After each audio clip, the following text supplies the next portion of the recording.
हरे कृष्णा कृष्णा कृष्णा हरे हरे, हरे राम राम राम हरे हरे। हरे कृष्णा। आप सभी भक्तों का हार्दिक स्वागत है आज की श्रीमद् भागवतम की इस कक्षा में। स्वागतम सुस्वागतम। और हम चर्चा कर रहे हैं श्रीमद् भागवतम के स्कंद नंबर 5 अध्याय नंबर 24 के ऊपर, जिसका नाम है नीचे के स्वर्गीय लोकों का वर्णन। तो हम जल्दी से रिकैप करते, कल हमने क्या पढ़ा था। हम पढ़ रहे थे कि नीचे भी स्वर्गीय लोक होते हैं, यानी कि जो पृथ्वी से नीचे के लोग होते हैं उनमें भी ऐश्वर्य काफी अधिक होता है। और यहाँ तक कि हमने कल पढ़ा कि जो देवता हैं वो तो कभी कभी कम सुविधाओं में रह भी लेते हैं, लेकिन असुरों को तो पूरे सुविधाओं से लैस जीवन जीने की आदत होती है। तो असुरों के लोगों पे तो ज्यादा वैभव होता है और ज्यादा स्थायी वैभव होता है एज कंपेयर टू देवता। तो हम इसी श्रृंखला में आज पढ़ेंगे श्रीमद् भागवतम स्कंद 5 अध्याय 24 श्लोक संख्या 10 से हम प्रारंभ करेंगे।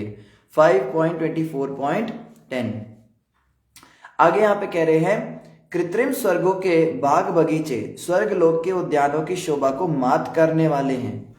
तो हमने तो सोचा था कि नर्क के लोक जो होंगे या नीचे के जो लोक होंगे पृथ्वी के, वो बड़े बेकार होंगे, लेकिन यहाँ तो उल्टा ही हिसाब हो गया।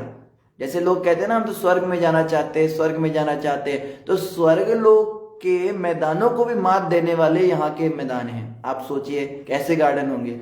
हमने स्वर्ग का वर्णन पढ़ा था पिछले कुछ चैप्टर्स में, हमने स्वर्ग का वर्णन भी पढ़ा था। नंदन कानन होते हैं, अलग अलग पारिजात के पुष्प होते हैं, अलग अलग वन उद्यान होते हैं जहाँ पे सुंदर सुंदर स्त्रियां रमण करती हैं, पुरुष रमण करते हैं। तो यहाँ पे कह रहे हैं उसको भी मात देने वाले हैं। हम सोच भी नहीं सकते क्या यहाँ का वर्णन बता रहे हैं। उन उद्यानों के वृक्ष लताओं से लिपटे जाकर फलों तथा फूलों से लदी शाखाओं के बाहर से झुके रहते हैं, जिसके कारण वे अतीब सुंदर लगते हैं। तो पेड़ जो होते हैं ना, वो जब लताओं से लिपटे होते हैं, यानी कि जब उनके ऊपर लताएं मतलब बेलें जब उस पेड़ पर लिपट जाती है तो और अधिक सुंदर हो जाता है जब उस पर लताएं लिपट जाती हैं। और आजकल के जैसे पेड़ नहीं, जैसे हमारे यहाँ के पेड़ हैं इस पृथ्वी लोक पर, कैसे पेड़ होते हैं, ना तो उनके ऊपर फूल होते हैं ना उन पे फल होते हैं, केवल पत्ते होते हैं। कभी कभी कहीं कुछ फूल फाल मिल जाते हैं, उनमें खुशबू नहीं होती, और अगर कहीं फूल होते हैं तो वो कच्चे होते, खाने लायक नहीं होते। तब वो जबरदस्ती उसमें कार्बाइड डाल के, जैसे पेटी आती होगी आम की आपके घर में, जिसके घर में पेटी आती होगी आम की, तो उसके अंदर एक कागज का टुकड़ा होगा, उसके अंदर कार्बाइड नाम का पाउडर डाला होगा जो उसको जबरदस्ती पकाता है।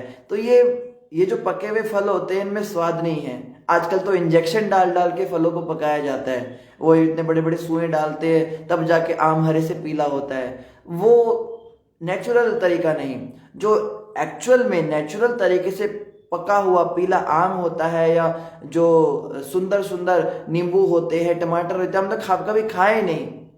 विदेश के अंदर से एक माता जी ने हमको बताया, प्रभु जी यहाँ पे तो हम बस पानी की सब्जी लेते हैं, मतलब जो सब्जियां हैं उनमें तो स्वाद ही नहीं है, उसमें बस मसाले डालो, पानी में उबालो, उनमें कोई टेस्ट ही नहीं है। ना बैंगन में बैंगन का टेस्ट है, ना आलू में आलू का टेस्ट है।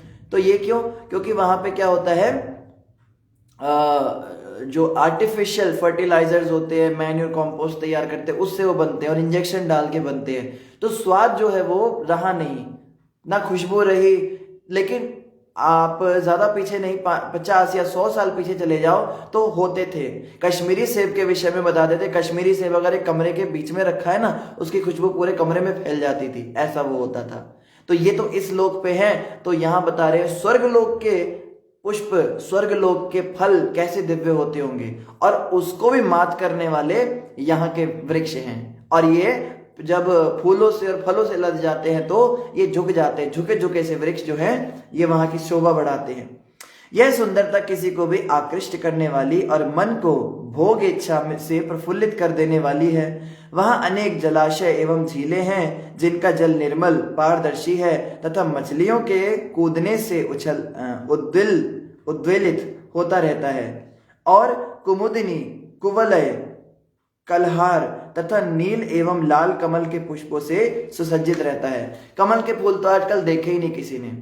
कमल के फूल बस दुकानों पे देखे, जब बिकते हैं वो भी बंद बंद से होते हैं, उनको जबरदस्ती होते खोल के, जैसे केले को छीलते हैं ना, जैसे कमल को खिला के देते हैं वो येलो कमल।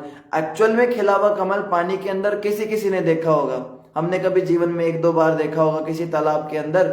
बड़े सुंदर होते हैं। और ये जो कमल होते हैं ये बड़े मतलब लो क्वालिटी के कमल होते हैं। जो सुंदर कमल होते हैं वो उनका साइज बताया कि आप उनके ऊपर बैठ सकते हो, इतने बड़े बड़े कमल भी होते हैं और वो इतने सुंदर खिलते हैं। और रात के जो कमल होते हैं सफेद रंग के, वो चंद्र किरणों को देखकर खिलते हैं। दिन के जो गुलाबी कमल होते हैं वो तो सूर्य की किरणों को देखकर खिलते हैं, ये रात्रि को खिलते हैं और ये क्या मनोहर लगते हैं। पूर्णमासी के चंद्रमा की किरणें जब इन कमल के पंखुड़ियों पे पड़ती हैं तो ये पूरे खिल जाते हैं और रात्रि के समय बड़ा मनोरम दृश्य होता है। वहां पे हंस आ जाते हैं और इतना सुंदर वन है और गर्मियों की रात है और बहुत अत्यंत मनोहर।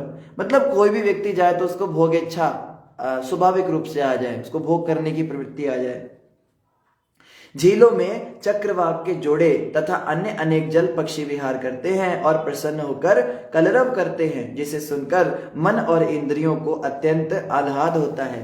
तो जो लोग नेचर लवर्स होते हैं, जैसे कई लोग होते हैं वो वाइल्ड लाइफ फोटोग्राफी करते हैं या फिर एडवेंचरस राइडिंग करते हैं या हाइकिंग करते हैं या माउंटेनिंग करते हैं, पहाड़ों पे चढ़ते हैं और झीलों में जाते हैं या पानी के अंदर राफ्टिंग करते हैं, सर्फिंग करते हैं, बोर्ड पे से जो समुद्र की लहरें होती है उसके ऊपर या फिर बर्फ के ऊपर स्कीइंग करते हैं। तो ये सब जो नेचर के लवर्स हैं ये इस दुनिया के बहुत लो क्वालिटी और बहुत लो स्टैंडर्ड के नेचर का आनंद ले पाते हैं। जब टीवी पे भी देखते हैं ना वो अंग्रेज लोग ऊ करके वो लोग घूम रहे होते हैं, तो ये जो है ये बड़ा लो क्वालिटी का है आनंद। एक्चुअल में अगर आपको देखना है तो आपको वहां जाना पड़ेगा, आप लोग जाइएगा मत, ऐसे बता रहे हैं कि वहां पर जो है इससे लाखों गुना अधिक भोग करने को मिलेगा, इससे भी सुंदर सुंदर दृश्य देखने को मिलेंगे, ऐसे ऐसे पक्षी देखने को मिलेंगे, उनकी इतनी सुंदर आवाजें होंगी जो कभी सुनी भी नहीं होंगी हमने। यहाँ पे हम मोर और कोयल की आवाज सुनते तो उसी में हमारा दिमाग खराब हो जाता है, क्या तो वो वहां के दिव्य पक्षी होंगे। क्योंकि उन अधा लोकों में सूर्य का प्रकाश नहीं जाता। अब एक अंतर है बस खाली कि नीचे के लोकों में सूर्य का प्रकाश नहीं जाता, अंधकार होता है, इसीलिए वो नरक लोक है। पृथ्वी के ऊपर, पृथ्वी पे और उसके ऊपर के लोकों पर सूर्य के अपना एक प्रभाव रहता है, सूर्य की प्रकाश रहता है, लेकिन नीचे के लोकों में प्रकाश नहीं है सूर्य का। तो आप सोचते हो कि वहां अंधेरा होता होगा, इसीलिए तो हमने जो देखे वीडियोस वगैरह जो बनाते हैं लोग या जो डिस्क्रिप्शन देते हैं तो हमें बताते हैं एक अंधेरा जगह है और वहां पे मशालें जल रही है। वहां मशाल नहीं जलती, रोशनी करने के लिए सूर्य तो है नहीं, मशाल जलाते नहीं तो क्या करते हैं वो लोग, सूर्य का प्रकाश वहां नहीं जाता। अतः काल दिन तथा रात में विभाजित नहीं है, जिसके फलस्वरूप काल से उत्पन्न भय नहीं रहता। वहां पे सूर्य ही नहीं है, सूर्य के कारण ही दिन होते हैं, सूर्य के कारण रात होती है, रात और दिन करके महीना बनता है, महीने से साल और साल से हमारी उम्र बनती है। और वहां सूर्य ही नहीं है, इसका मतलब वहां काल का प्रभाव ही नहीं है। आप समझ रहे हो? तो वहां पे मणियां होती हैं, नागमणियां होती हैं और भी मणियां, वो मणि जो होती है छोटी छोटी मणि, उनमें से बड़ा प्रकाश निकलता है।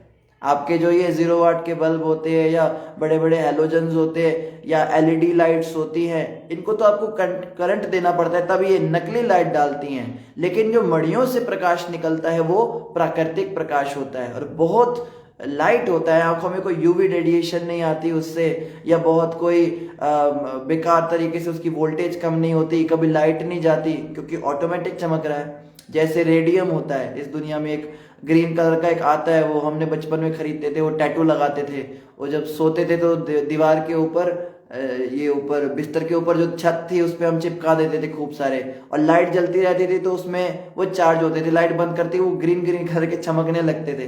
पहले के जमाने में करते थे बच्चे, आजकल पता नहीं आता है नहीं आता है।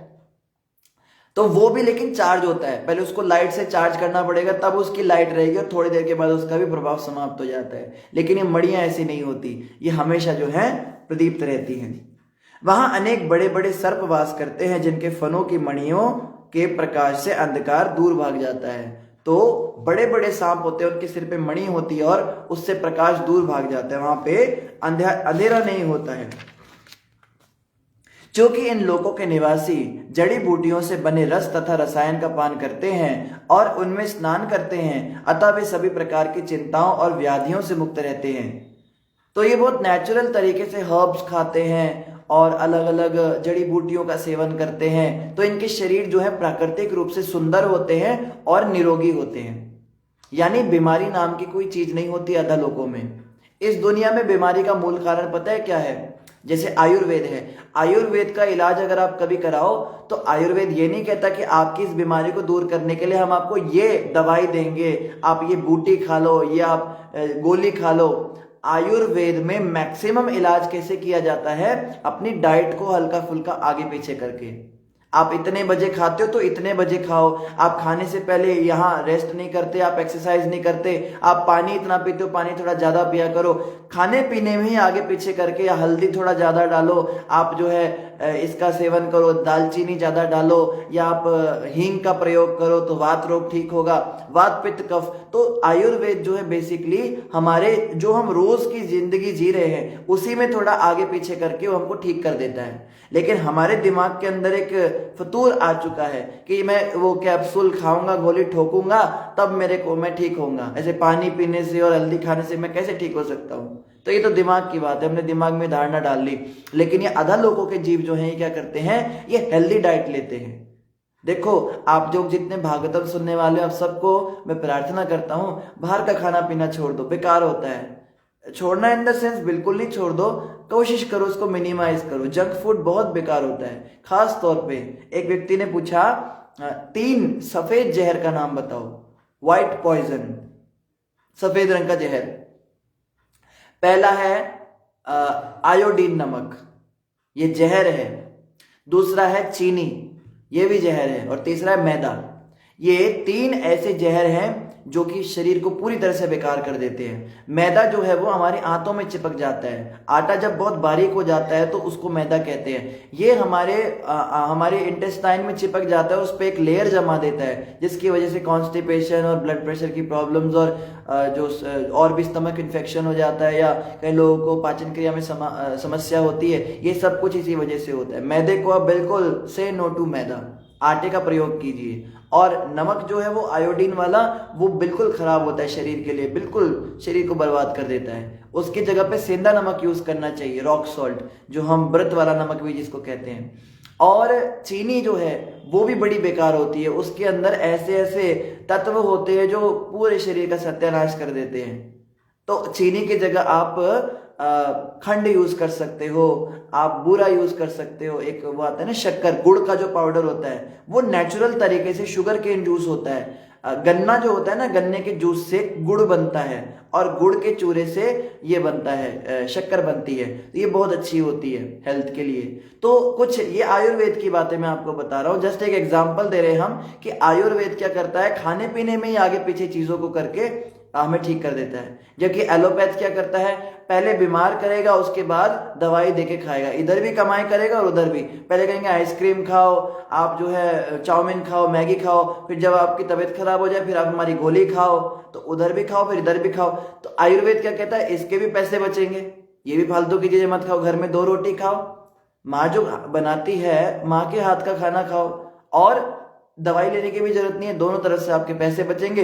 उन पैसों से भगवान की सेवा करो, ठाकुर जी के लिए श्रृंगार का सामान लाओ, ठाकुर जी के लिए आरती पूजा करो, देसी घी के दिए जलाओ, मंदिर में जाके डोनेशन दो, गरीबों को दान दो। पहले के लोग ना दान पुण्य इसीलिए करते थे इतना, क्योंकि उनके पास पैसे बचते बड़े थे, बचत बड़ी होती थी। आजकल लोग जो है पैसे इतने ज्यादा खर्च कर देते हैं, बचते ही नहीं है दान देने के लिए। फिर कोई आ जाता है पर्ची लेके, हाँ भाई जन्माष्टमी आ रही है, प्रभु जी माता जी हमें जरा इस्कॉन मंदिर से हम आए, हमें जन्माष्टमी मनानी, हाँ 100 रुपए की पर्ची काट दो। साल का एक बार का हमें दान देना, वो भी हम इतने कंजूसी से। लेकिन हम हजारों हजारों रुपए बेकार की चीजों में व्यर्थ करते हैं। एक एग्जाम्पल और देता हूं। पहले हम फ्यूल वुड यूज करते थे, जंगल से हम लकड़ियां चुन के लाते थे और चूल्हे में आग लगाते थे। आज हम 700 रुपए का ब्लैक में सिलेंडर खरीद रहे हैं, और अब वो और भी महंगा हो गया, शायद 800-900 रुपए का हो गया। उस और सिलेंडर की जो गैस है उसमें इतनी, वो गैस पता है कैसे बनती है, एलपीजी मलमूत्र से बनती है। हमारे गाय के मलमूत्र से बने तो भी ठीक, वो जो गंदगी होती है उसको इकट्ठा करके उससे वो एलपीजी गैस बनती है। उस मलमूत्र वाली गैस पे तो हम खाना बनाते हैं, और वो भी बेकार। और उसके बाद जब हम खाना बनाते हैं तो उसके बाद में वो बर्तन धोने के लिए अलग से विम बार खरीदते हैं। उसके बाद में उसकी जो है जब बर्तन के लिए भी हम बहुत सारे पैसे खर्च करते हैं। लकड़ी से जब हम खाना पकाते थे तो लकड़ी का खाना बहुत अच्छा होता था, राख के अंदर जो बनता था। और लकड़ी में भी अगर आपको समस्या है कि कहाँ से मिलेगी, गाय के गोबर के उपले बनाते थे, उपले से सबसे अच्छा फ्यूल वुड बनता था। आप सोचो कितनी गैस की बचत होती थी। घर के अंदर एक गाय पाली हुई है और गाय का वेस्ट प्रोडक्ट है वो, ये वेस्ट को रिसाइकल करने का इतना जबरदस्त सिस्टम था। और उसके बाद क्या होगा, जब आपने खाना खा लिया तो जो लकड़ी की राख बची या कंडे की जो राख बची उससे बर्तन धुलते थे। और राख से जितने अच्छे बर्तन धुलते थे वो कहना ही क्या, जो पुराने लोग हैं वो जानते हैं, एक भी दाग नहीं बचता था। आज तो आप इतने सारे रगड़ते रहते हो ना, वो कुकर को जैसे ऐड में दिखाते हैं, वो एक बार ऐसे मारती है तो एकदम चमक जाता है, ऐसे नहीं होता। तो लकड़ी का भी यूज और उसके बाद उसकी राख का भी यूज कर लिया, इसको कहते हैं 100% यूटिलिटी प्रिंसिपल। अब साइंस में पढ़ाया जाता है। अब लोगों ने ऐसी प्लेटों का आविष्कार किया है, क्योंकि जो कागज की प्लेट होती हैं या जो ये थर्माकोल की प्लेट होती है, इनमें हम खा के इनको फेंक देते हैं ना, तो ये क्या करती हैं, ये कभी खराब, ये डिकम्पोज नहीं होती, इसको नॉन बायोडिग्रेडेबल प्रोडक्ट कहा जाता है। तो ये जो चीजें हैं ये पर्यावरण को दूषित करती है। तो अब विदेशी लोग ऐसी प्लेटें बना रहे हैं जिसको खाने के बाद में आप प्लेट को भी खा सकते हो, या प्लेट को आप पानी में डालो तो पानी में घुल जाएगी, ऐसे मतलब कि आपको उसको फेंकना ना पड़े, वो बर्बादी ना करे। और हमारे प्राचीन भारत के अंदर क्या होता था, पत्तों की पत्तलें बनती थी, उनको ऐसे डंडियां लगा के, आज भी आप जाते होंगे नुक्कड़ में चाट पकौड़ी खाने, दाल मोट खाने, तो वो ऐसे पत्ते की बनाते हैं ना, दोने बना के देते हैं, आप उसमें खाओ और उस दोने को फेंक देते हो। आप उस दोने को डस्टबिन में नहीं भी डालोगे ना, आप सड़क पे भी फेंक दोगे, वो अपने आप डिकम्पोज हो जाएगा, उसकी खाद बन जाएगी, बर्बाद नहीं, वो गंदगी नहीं करेगा। लेकिन जहां हम ये कहते हैं ना कि डस्टबिन डस्टबिन डस्टबिन का आजकल बड़ा प्रचार है, गंदगी भारत देश के अंदर बड़ी गंदगी है, भारत में डस्टबिन का प्रचार करो, डस्टबिन में डालो जैसे विदेशों में होता है। अरे डस्टबिन के अंदर तो वो चीजें डाली जाती हैं जो नॉन बायोडिग्रेडेबल होती हैं, और भारत के अंदर नॉन बायोडिग्रेडेबल चीजें यूज ही नहीं होती थी। हम पानी पीते थे प्लास्टिक के ग्लास में नहीं, मिट्टी के घड़े में, और मिट्टी को जमीन पे फेंकोगे तो मिट्टी में मिट्टी मिल जाएगी, डस्टबिन की जरूरत ही नहीं होती थी। बहुत ही जबरदस्त, बहुत ही सुंदर सभ्यता थी, छिन्न भिन्न कर दिया, भारत को बर्बाद कर दिया इन नेताओं ने। जो नए नए नेता आए थे, इन लोगों ने भारत के अंदर मॉडर्नाइजेशन के नाम पे और ग्लोबलाइजेशन के नाम पे बाहर की विदेशी चीजों का बड़ा प्रचार किया।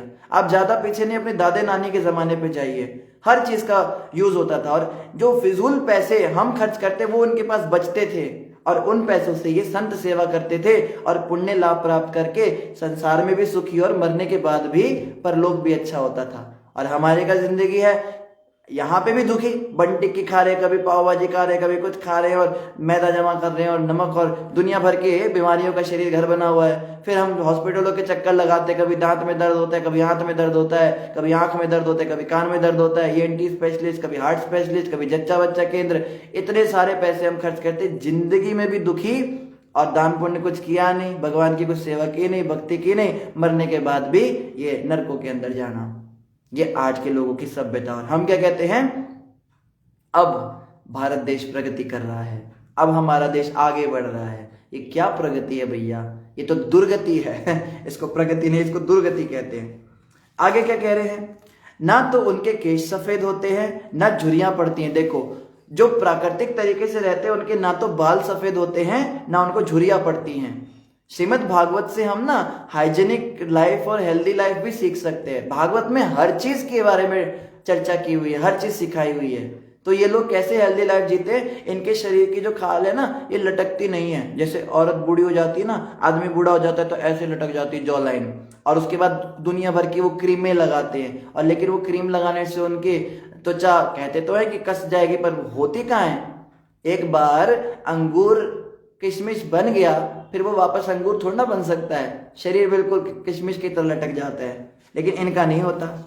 और क्या, ना वे अशक्य होते हैं, उनको कोई बीमारी नहीं होती, उनकी शारीरिक कांति कभी मलिन नहीं पड़ती, यानी कि सुंदरता कभी कम नहीं होती, उनके पसीने से दुर्गंध नहीं आती, उनको वो नहीं लगाना पड़ता सुबह सुबह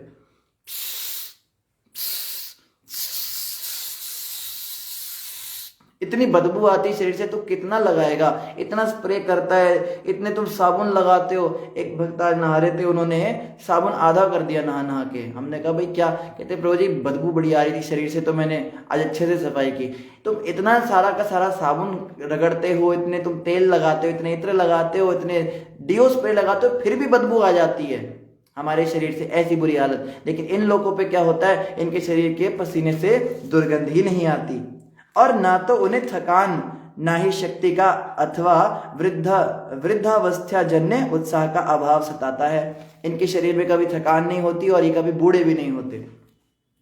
वे अत्यंत कुशल पूर्वक रहते हैं और काल रूप श्री भगवान के सुदर्शन चक्र के अतिरिक्त अन्य किसी साधन द्वारा मृत्यु से भयभीत नहीं है। इनको मृत्यु का कोई भय नहीं है। इनको एकमात्र भगवान श्री कृष्ण के सुदर्शन चक्र से डर लगता है, क्योंकि वही इनके काल रूप में उपस्थित होते हैं, वही इनकी मृत्यु के कारण बनते हैं। जब सुदर्शन चक्र उन प्रदेशों में पहुंचता है तो उसके तेज के भय से असुरों की गर्भिणी स्त्रियों के गर्भपात हो जाते हैं। तो ये यहाँ पे एग्जाम्पल दिया जाता है कि जब कोई बहुत डरावनी चीज आती है तो स्त्रियों के गर्भ गिर जाते हैं। तो ये यहाँ पे उदाहरण दिया जा रहा है कि सुदर्शन चक्र जब वहां पे आते हैं नीचे के लोकों में, तो वो लोग इतने डर जाते हैं कि वहां की जो स्त्रियां होती है उनके गर्भ गिर जाते हैं, गर्भिणी स्त्रियों के, मतलब सब बहुत ज्यादा घबरा जाते हैं। और आगे क्या कह रहे हैं, हे राजन, अब मैं तुमसे अतल लोक से प्रारंभ करके एक एक करके समस्त अधोलोकों का वर्णन करूंगा। अभी तो मैंने आपको इन जनरल बताया, एक ओवरव्यू दिया कि पृथ्वी के नीचे 7 लोक होते हैं और उसके निवासी किस प्रकार के होते हैं, उनको थोड़ा डिस्क्रिप्शन दिया, वो किस जगह पे रहते हैं, वो जगह कैसी होती है, वो डिस्क्राइब की। अब मैं थोड़ा डिटेल में जाके आपको एक एक लोक की कहानी बताऊंगा। तो पृथ्वी के सबसे नीचे जो पहला लोक आता है वो क्या है, वो अतल लोक है। अतल लोक में मय दानव का पुत्र बल नामक असुर है, जिसने 96 प्रकार की माया रच रखी है।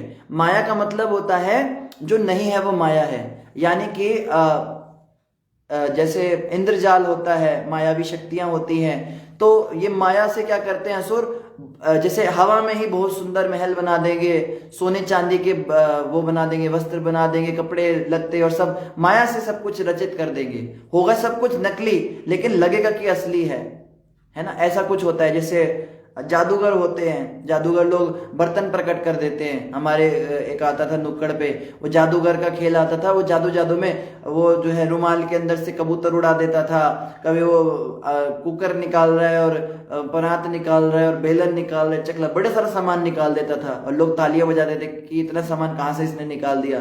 तो ये जो है, ये तो इस संसार की माया है। मैं दानव के पास जो माया है उससे वो बड़े बड़े महल निकाल देता है। तो ऐसा कुछ जो है वहां पे होता है। और कितने 96 प्रकार की माया उसने रची हुई है। कुछ तथाकथित योगी तथा स्वामी आज भी लोगों को ठगने के लिए इस माया का प्रयोग करते हैं। बल अच्छा क्या क्या करते, जैसे ऐसे ओम ऐसे करके और ऐसे करके जो है अपने हाथ से चूरन निकाल देंगे, भभूति निकाल देंगे, या ऐसे करके कोई फल प्रकट कर देंगे, कोई माला प्रकट कर देंगे। ये तो सच्चे वालों की बात बता रहा हूँ, सच में करते हैं। नकली भी होते हैं। जैसे कल परसों में एक वीडियो देख रहे थे, कोई सत्य साईं बाबा हुए हैं, उनकी एक वीडियो आ रही थी, तो एक कैमरे में रिकॉर्ड था। तो वो जो बाबा जी क्या कर रहे थे, उनको अवार्ड दिया जा रहा था। तो अवार्ड लेने के बाद उन्होंने क्या किया, ऐसे हाथ घुमाया और ऐसे चूरा करके हाथ में डाल दिया उसके, किसी भक्त के अपने, और वो खाने लगा बाबा जी की भभूति। तो ध्यान से वो वीडियो दिखाई तो क्या हुआ, जब उनको अवार्ड मिल रहा था, उनके एक भक्त को उन्होंने पकड़ाया हुआ अवार्ड पीछे। तो जब वो अपने भक्त को अवार्ड पकड़ाया था, नीचे से उसने क्या किया, एक चौक उनके हाथ में डाल दी, और वो चौक जो थी उनकी 2 उंगलियों के बीच में फंस गई, ऐसे पता नहीं लगा। और वो चौक बड़ी सॉफ्ट वाली चौक थी कि हल्का सा भी मसलो तो उसका पाउडर बन जाए, और हाथ तो ऐसे पता तो चल नहीं ना, ऐसे घुमाया और वो चौक जो है उसको ऐसे कर दिया, उन्हें चूरा बना दिया। और भी 2-3 जगह पे उन्होंने वो 3-4 वीडियोस और दिखाई उनकी। तो ऐसे मूर्ख बनाने वाले लोग ज्यादा घूम रहे हैं आजकल, जो कहते हैं हमें बड़ी चमत्कारी शक्तियां। पर मान लो किसी में सच में भी हो, तो भी वो व्यक्ति, जैसे साईं बाबा के विषय में हम सुनते हैं कि वो गरम गरम उबलते हुए जो सब्जी होती थी उसमें से हाथ डाल के ऐसे कुछ निकाल के दे देते थे, या पानी के दिए जला देते थे। या हम और भी योगियों के विषय में पढ़ते हैं, वो हवा में उड़ सकते थे, या कोई पानी पे चलते थे, कोई अग्नि में प्रवेश कर जाते थे। मगर ये सब करने से कोई व्यक्ति भगवान नहीं बनता। ये सब करने से व्यक्ति एक योगी बन सकता है, उसके पास योग सिद्धियां आ जाती हैं, और बड़ा शक्तिशाली हो जाता है। तो प्रभुपाद उनकी बात कर रहे हैं जो सच में सिद्धि प्राप्त होते हैं। क्या कि कुछ तथाकथित योगी तथा स्वामी आज भी लोगों को ठगने के लिए इस माया का प्रयोग करते हैं। ये लोग क्या करते हैं, जैसे जादूगर जादू दिखाता है और पैसे लेता है, ऐसे ही योगी लोग इन जादू टोने दिखाकर क्या करते हैं, अपने आप को भगवान बताते हैं और अपने श्रद्धालुओं को अपने भक्त बनाते हैं। भगवान का नाम कहीं नहीं होगा इनके आश्रमों में, हर जगह बाबा जी की फोटो लगी होगी, सब कहेंगे बाबा ही भगवान है। तो ऐसे ठगते हैं लोगों को। भगवान होते तो मर कैसे गए? अगर ये भगवान ही होते तो जैसे उन बाबा जी की जिनकी मैं बात कर रहा था, इनको जब पुलिस एक बार पकड़ने आई, पुलिस आई थी या पता नहीं कोई चोर आए थे, शायद कोई ठग आ गए थे इनके आश्रम में, तो ये भाग के खड़े हो गए। इन्होंने कहा अगर तुम सचमुच के बाबा थे तो तुम सामान्य लोगों की तरह भाग क्यों गए आश्रम से? तुम्हें तो अपनी शक्तियों से उनके बंदूकों को और उन सबको निरस्त कर देना चाहिए था। तो कोई इनके पास शक्ति होती नहीं, ऐसे ही मूर्ख बनाते हैं। बल असुर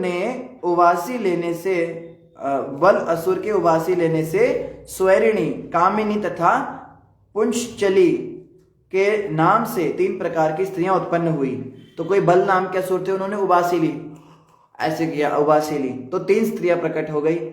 स्वैरिणियां अपने ही समूह के पुरुष से ब्याह करना पसंद करती हैं, कामिनियां किसी भी वर्ग के पुरुष से ब्याह कर लेती हैं, और पुंशचलियां अपना पति बदलती रहती हैं।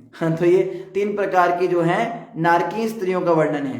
पहली जो होती है वो क्या करती हैं, अपने ही समूह के पुरुष से विवाह कर लेती है। मतलब विवाह में गोत्र वगैरह कुछ देखते नहीं कि सेम गोत्र है या कोई और गोत्र है या हमारी जात है, कोई वो उसका कोई वो नहीं करते, टेवा टूवा कुछ नहीं देखते किसी से भी। और दूसरी जो है वो क्या करती हैं, वो किसी से भी शादी कर लेती हैं। जो सुंदर आदमी दिखाई दे गया, पता नहीं क्या है, कौन से उसका है, क्या कुल है, कोई उसको गोत्र वगैरह का कोई मतलब नहीं उससे। और तीसरी जो होती है वो रेगुलर अपना पति बदलती रहती हैं, जैसे रोज कपड़े बदलती हैं तो कपड़ों के साथ खसम भी बदलती रहती हैं। ये 3 प्रकार की नारकीय स्त्रियां आई। यदि कोई पुरुष अतल लोक में प्रवेश करता है तो ये स्त्रियां तुरंत ही उसे बंदी बनाकर हाटक नामक जड़ी से बनाए गए मादक पेय को पीने के लिए बाध्य कर देती हैं। ये कोई पुरुष अगर चला जाए, आप में से अगर कोई सोच रहा हो प्रभु जी बड़ी सुंदर जगह है, वहां पे तो बड़े उद्यान है, वन है, फलों से लदे हुए पेड़ और पता नहीं क्या क्या होता है अपने, और ये 3 स्त्रियां मिलेंगी वहां बड़ी सुंदर, और माया है वहां पे, हम भी जाएंगे। तो सुनिए क्या होगा आपके साथ। अगर आप गलती से भी चले गए वहां पे तो ये तीनों स्त्रियां आपको बंदी बना लेंगी और जबरदस्ती आपको एक मादक पेय पिलाएंगी, यानी एक नशीला पदार्थ कुछ पिला देंगी आपको बंदी बनाकर। इस पेय से मनुष्य में प्रचुर काम शक्ति जागृत होती है, फिर आपकी काम शक्ति को जागृत करेंगी, जिसका उपयोग वे स्त्रियां अपने संभोग हेतु करती हैं, फिर वो इस तरह से पतित कर देंगी। स्त्रियां उसे अपनी मोहक चितवन, प्रेमालाप, मंद मुस्कान तथा आलिंगन इत्यादि के द्वारा मोह लेती हैं। इस प्रकार वे उन्हें अपने साथ संभोग के लिए फुसलाकर भी जी भरकर काम तृप्ति करती हैं। काम शक्ति बढ़ने के कारण मनुष्य अपने को 10,000 हाथियों से भी अधिक बलवान और सक्षम मानने लगता है। तो काम वासना में जब कोई व्यक्ति आ जाता है पुरुष, वो सोचता है मैं बहुत बलवान हूं, मैं हाथियों जैसा हूं। दरअसल मदहोशी के कारण मोहग्रस्त होकर वह सर पर खड़ी मृत्यु की अनदेखी करके अपने आप को ईश्वर समझने लगता है। इसकी चरम अवस्था तब आती है जब व्यक्ति अपने आप को भगवान ही समझने लगता है। तो जितने भी ये कामी पुरुष होते हैं, ये कामी पुरुष क्या होते हैं, ये अपने आप को बड़ा बलवान समझने लगते हैं। ये नशे करते हैं, इनकी जो मन सो करते हैं, अपने हिसाब से जिंदगी जीते हैं। और सबसे बुरी चीज क्या होती है, ये भगवान में नहीं मानते। ये सोचते हैं मैं ही भगवान हूं, मैं अपने भाग्य का विधाता स्वयं हूं, मैं जैसे चाहूं वैसे अपना जीवन जी सकता हूं। प्रकृति के 3 गुणों का मुझ पे कोई प्रभाव नहीं, कर्मों के बंधन में मैं नहीं बंधा, मैं जो चाहूं सो कर सकता हूं। और एक दिन इनकी मृत्यु आ जाती है, फिर इनका जो भगवान पना है वो यमदूत पीट पीट कर निकालते हैं। अतल लोक के नीचे अगला ग्रह वितल है। तो पहले है अतल, ठीक है, पृथ्वी के नीचे। अतल के नीचे वितल है जहां स्वर्ण खानों के स्वामी भगवान शिव अपने गणों, भूतों एवं ऐसे ही अन्य जीवों के साथ रहते हैं। तो कह रहे यहाँ पे भगवान शिव रहते हैं। पिता रूप शिव माता रूप भवानी के साथ विहार करते हैं और इनके वीर्य रज के मिश्रण से हाटकी नामक नदी निकलती है। तो इनका जो वीर्य रज का जो एक संगम है, उससे एक नदी निकलती है, इसको हाटकी कहते हैं। जब वायु द्वारा अग्नि प्रज्वलित हो उठती है तो वह नदी को पी जाती है। तो वायु है नदी को पी जाती है और बाहर थूक देने पर हाटक नामक स्वर्ण उत्पन्न करती है। तो वो पानी पी के जो उनके उससे बना था शिव पार्वती जी के मेल से, उस पानी को पीने के बाद जब वो उगलती है तो वो सोना बन जाता है। आप कहोगे तो परियों की कहानी लग रही है, ऐसा कैसे हो सकता है? भैया सब हो सकता है। इस दुनिया में भी बड़ा कुछ होता है जो हम नहीं मान सकते हैं। बहुत कुछ होता है जो हम सोचते हैं कि नहीं हो सकता है, तो वहां पे भी बड़ा कुछ हो सकता है। इस पृथ्वी पे कई सारे जीरो ग्रेविटी वाले स्थान हैं। इस पृथ्वी पे एक बर्मुडा ट्रायंगल भी है। इस पृथ्वी के ही ऊपर बहुत सारे ऐसे भी स्थान है जहाँ पे ना तो आपका मैग्नेटिक कंपास काम करता है ठीक से, ना मोबाइल की रेंज आती है। एक जगन्नाथपुरी का मंदिर ही ले लो, जगन्नाथ जी के मंदिर की चोटी के ऊपर से कोई एरोप्लेन नहीं उड़ पाता है। जब वो उड़ता है तो कहीं और ही चला जाता है, क्योंकि वो वहां का कुछ है सिस्टम। तो बड़ा कुछ है जो दुनिया में होता है। इस लोक के वासी असुर अपनी पत्नियों सहित उस स्वर्ण के बने आभूषणों से अपने को अलंकृत करते हैं। तो जो उसने थूका वायु ने, उससे जो स्वर्ण बनता है उससे ये लोग अपने ज्वेलरीज बनाते हैं और इस प्रकार से वे अत्यंत सुखपूर्वक रहते हैं। तो शिवजी जो है वो वितल लोक में भी रहते हैं। शिव जी के बहुत सारे रूप हैं। अब कोई आपको कहे विष्णु बड़े कि शिव बड़े, तो उनको पहला प्रश्न करो, भाई कौन से विष्णु की बात कर रहे हो और कौन से शिव की बात कर रहे हो? विष्णु भी 3 तरह के हैं और वैकुंठ वाले हजारों तरह के हैं, और शिव जी भी बहुत सारे हैं। एक तो वितल लोक में रहने वाले शिव जी हैं, एक जो है ऊपर के लोक में रहने वाले शिव जी हैं, और एक शिव जी जो है वो कैलाश पे रहने वाले हैं। एक है जो चिन्मय व्योम में निराकार आकाश में चित जगत में रहने वाले सदा शिव जी हैं। आप किसकी बात कर रहे हो? तो उसके हिसाब से हम ऑर्डर बताए ना, इन वाले विष्णु से ये वाले शिव श्रेष्ठ हैं। तो ये सब मूर्ख लोग होते हैं, इनको कोई ज्ञान होता नहीं। जिसने वास्तव में शास्त्र पढ़े हैं वो ऐसी बात कभी करता नहीं कि कौन बड़े कौन छोटे।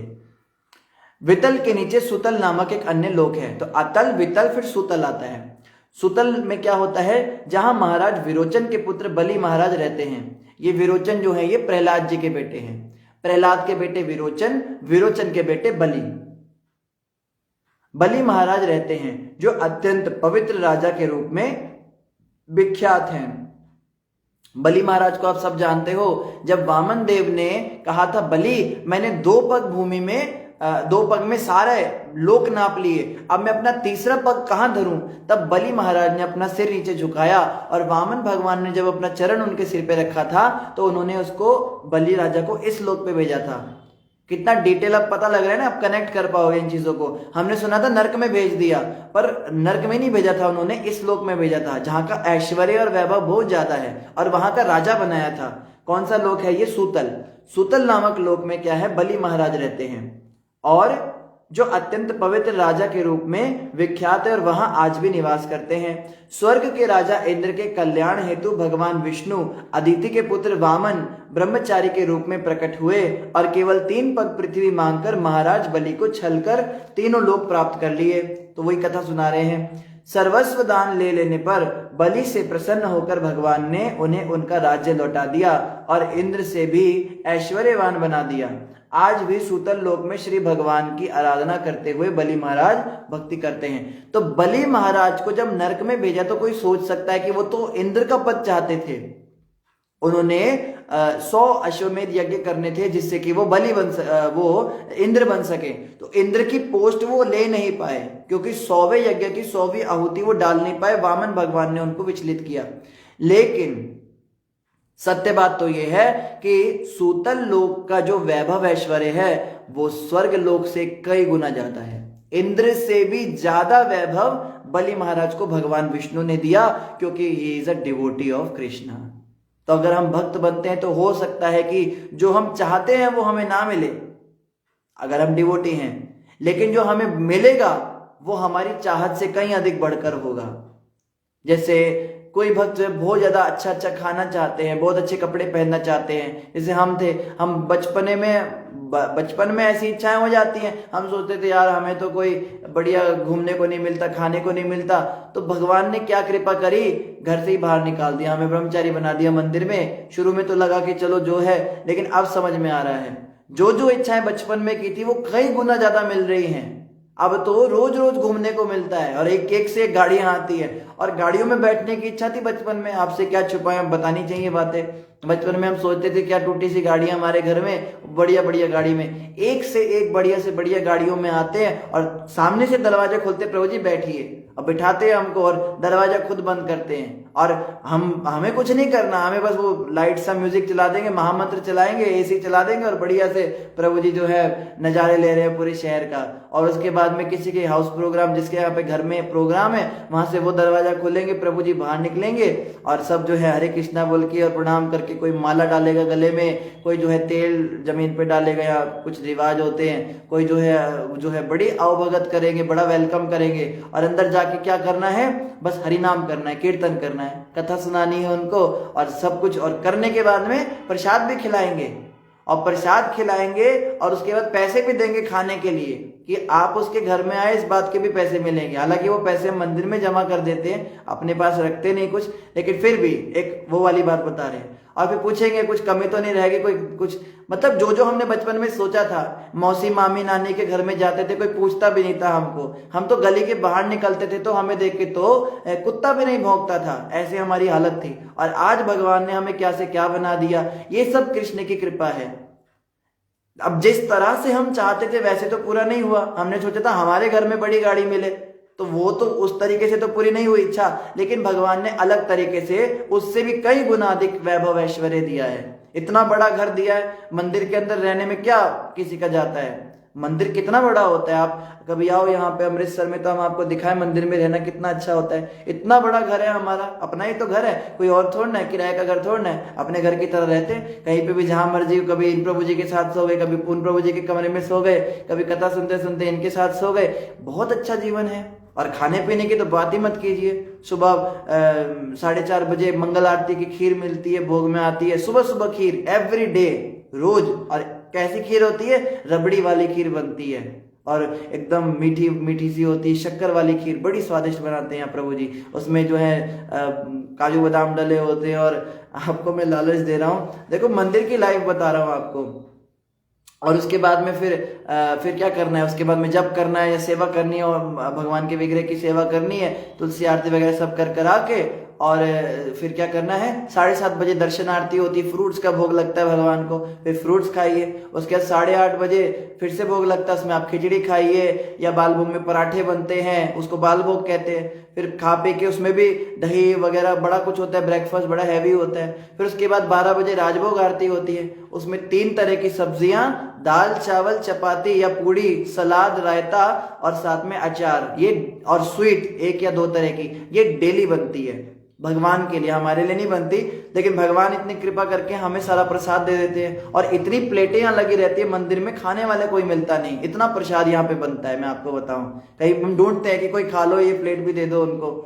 तो 3 सुबह की स्वीट अलग खाई, दोपहर की स्वीट अलग खाई, अब शाम को 4:30 बजे फिर से फ्रूट्स का भोग लगता है। और फिर रात को संध्या आरती में 6:30 बजे 7 बजे फिर से संध्या भोग लगता है, उसमें फिर रोटी सब्जी और स्वीट होती है। दिन में 3-3 तरह की 4-4 तरह की स्वीट खाओ। और रात को जो वो होता है शयन भोग, उसमें दूध मिलता है, रात को सोते समय 1 गिलास दूध का मिलता है। तो इतना बढ़िया वैभव ऐश्वर्य, जो हम बचपन में कभी सोचते थे घर में कि खीर की 1 कटोरी एक्स्ट्रा मिल जाए हमको, फेस्टिवल में बनती है खीर वगैरह, आज तो इतना मिलता है कि खाने का मन नहीं करता। हम कहते बांट दो इसको भैया, हमें नहीं खाना है।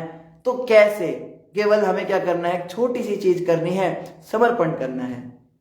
कई लोग जलते भी हैं, कई लोग ईर्ष्या भी करते हैं कि ये देखो साधु हैं या स्वादु हैं, इनको तो वैरागी होना चाहिए, तो खा पी रहे। अरे भैया, हमें भगवान खिला रहे, हम थोड़ा ना खा रहे, हम थोड़ा ना भगवान से मांगते हैं, सामने से भगवान खिला रहे तो खा लेते हैं। लेकिन अगर हम समर्पण करते हैं तो भगवान हमें कई गुना बेहतर जीवन जीने को देंगे। लेकिन यही हम कर नहीं पाते। एक छोटे से घर परिवार की आसक्ति छोड़ के भगवान की सेवा करने का मन बनाना है।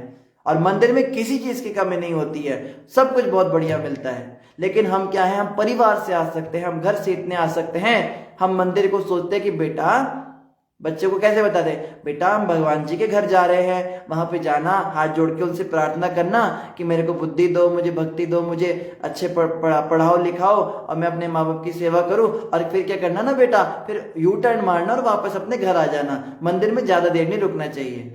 अरे मंदिर का मतलब केवल पूजा का स्थल नहीं है। आश्रम जो प्रभुपाद जी ने बनाए, विशेष रूप से हम प्रभुपाद जी की संस्था की बात करेंगे, तो मंदिर के अंदर हम रह भी सकते हैं। मैं आप सभी को आमंत्रित करता हूं, अगर आप में से किसी को इच्छा हो मंदिर में आके रहने की, आप रह सकते हो। आप जितने समय चाहो, आप 1 दिन, 2 दिन, 7 दिन, 6 महीने, हफ्ता, साल, जितना टाइम मंदिर में रह के कुछ सीख के ही जाओगे, कुछ तो भक्ति सीखोगे। और अगर आपकी शादी नहीं हुई है तो आप एक बार तो जरूर मंदिर में आके कुछ सीख के जाओ। जैसे प्रभुपाद जी ने कहा है, जिसने ब्रह्मचर्य का पालन नहीं किया वो व्यक्ति एक अच्छा गृहस्थ नहीं बन सकता, चाहे माता हो चाहे प्रभु हो। ब्रह्मचर्य का पालन जो है, कम से कम कुछ समय मंदिर में रहकर उसने सीखा हो, नियम सीखे हो, विधि विधान सीखे हो, तो वो एक अच्छा गृहस्थ बनेगा। तो जिसको वो कहे कि हमें थोड़ा ना ब्रह्मचारी बनना है, हमें शादी करनी है, तो वही कर लेना। कोई मना कर रहा है 10 शादियां करो, 100 शादियां करो हमारी तरफ से, पर कुछ समय ब्रह्मचर्य का आप अभ्यास करके आश्रम में रह के सीख के जाओ उन नियमों को। फिर प्रभुपाद जी ने हजारों हजारों विदेशियों को ब्रह्मचारी सन्यासी बनाया, उनमें से किसी को पाप नहीं लगा, वे सब आज शुद्ध भक्त हैं। सबसे बड़े उदाहरण हमारे गुरु महाराज है। हमारे गुरु महाराज जब 9 साल के बालक थे तो क्या किया, घर छोड़ के निकल गए। प्रहलाद जी की एक फिल्म देख ली थी, उन दिनों फिल्म आई थी नई नई, उसको देख के कहते प्रहलाद तो 5 साल की उम्र में निकल गए, मैं तो बड़ा लेट हो गया, मैं 9 साल का हो गया। तो एक पहाड़ी के ऊपर गए और उनको पता तो था नहीं कहाँ जाना है, तो घर से बाहर निकल के एक पहाड़ी के ऊपर मंदिर था, उस मंदिर में जाके बैठ गए। तो पुजारी पूछता है बेटा क्या हो गया, वो जानता था उनको परिवार के ही थे, बोले मैं भक्ति करना चाहता हूँ, मैंने घर छोड़ दिया। पुजारी कहते बेटा अभी उम्र नहीं हुई है, अभी घर जाओ, माँ बाप की सेवा करो, जब बड़े हो जाओगे तब आना। तो माता पिता को बुलाया और वापस भेज दिया। फिर 16 साल की उम्र में फिर से हमारे गुरु महाराज भागे, वो वृंदावन चले गए घर बार छोड़ के। तो वहां पे जाके फिर से उनके माता पिता ने उनको पता लगा लिया और वो उनको ले गए। फिर फाइनली महाराज जी जो है जब कुछ 20-25 साल के थे, फिर अपना ग्रेजुएशन कंप्लीट करके फिर फाइनली महाराज, तो प्रभुपाद जी से मिलने के बाद महाराज जी कहते हैं कि वहां पर जाकर फिर मेरा जो सफर था वो खत्म हो गया, फिर मैं दोबारा घर कभी गया नहीं। घर वालों ने बहुत कोशिश करी शादी कराने की, उनको कहते हैं कि हम जो है तुम्हारी शादी कराना चाहते हैं, तुम्हें हमारी इज्जत के लिए शादी करनी पड़ेगी। महाराज कहते मैंने शादी नहीं करनी, मैंने भक्ति करनी है। और उन्होंने संन्यास लिया और आज वो सच्चे शुद्ध भक्त है भगवान के।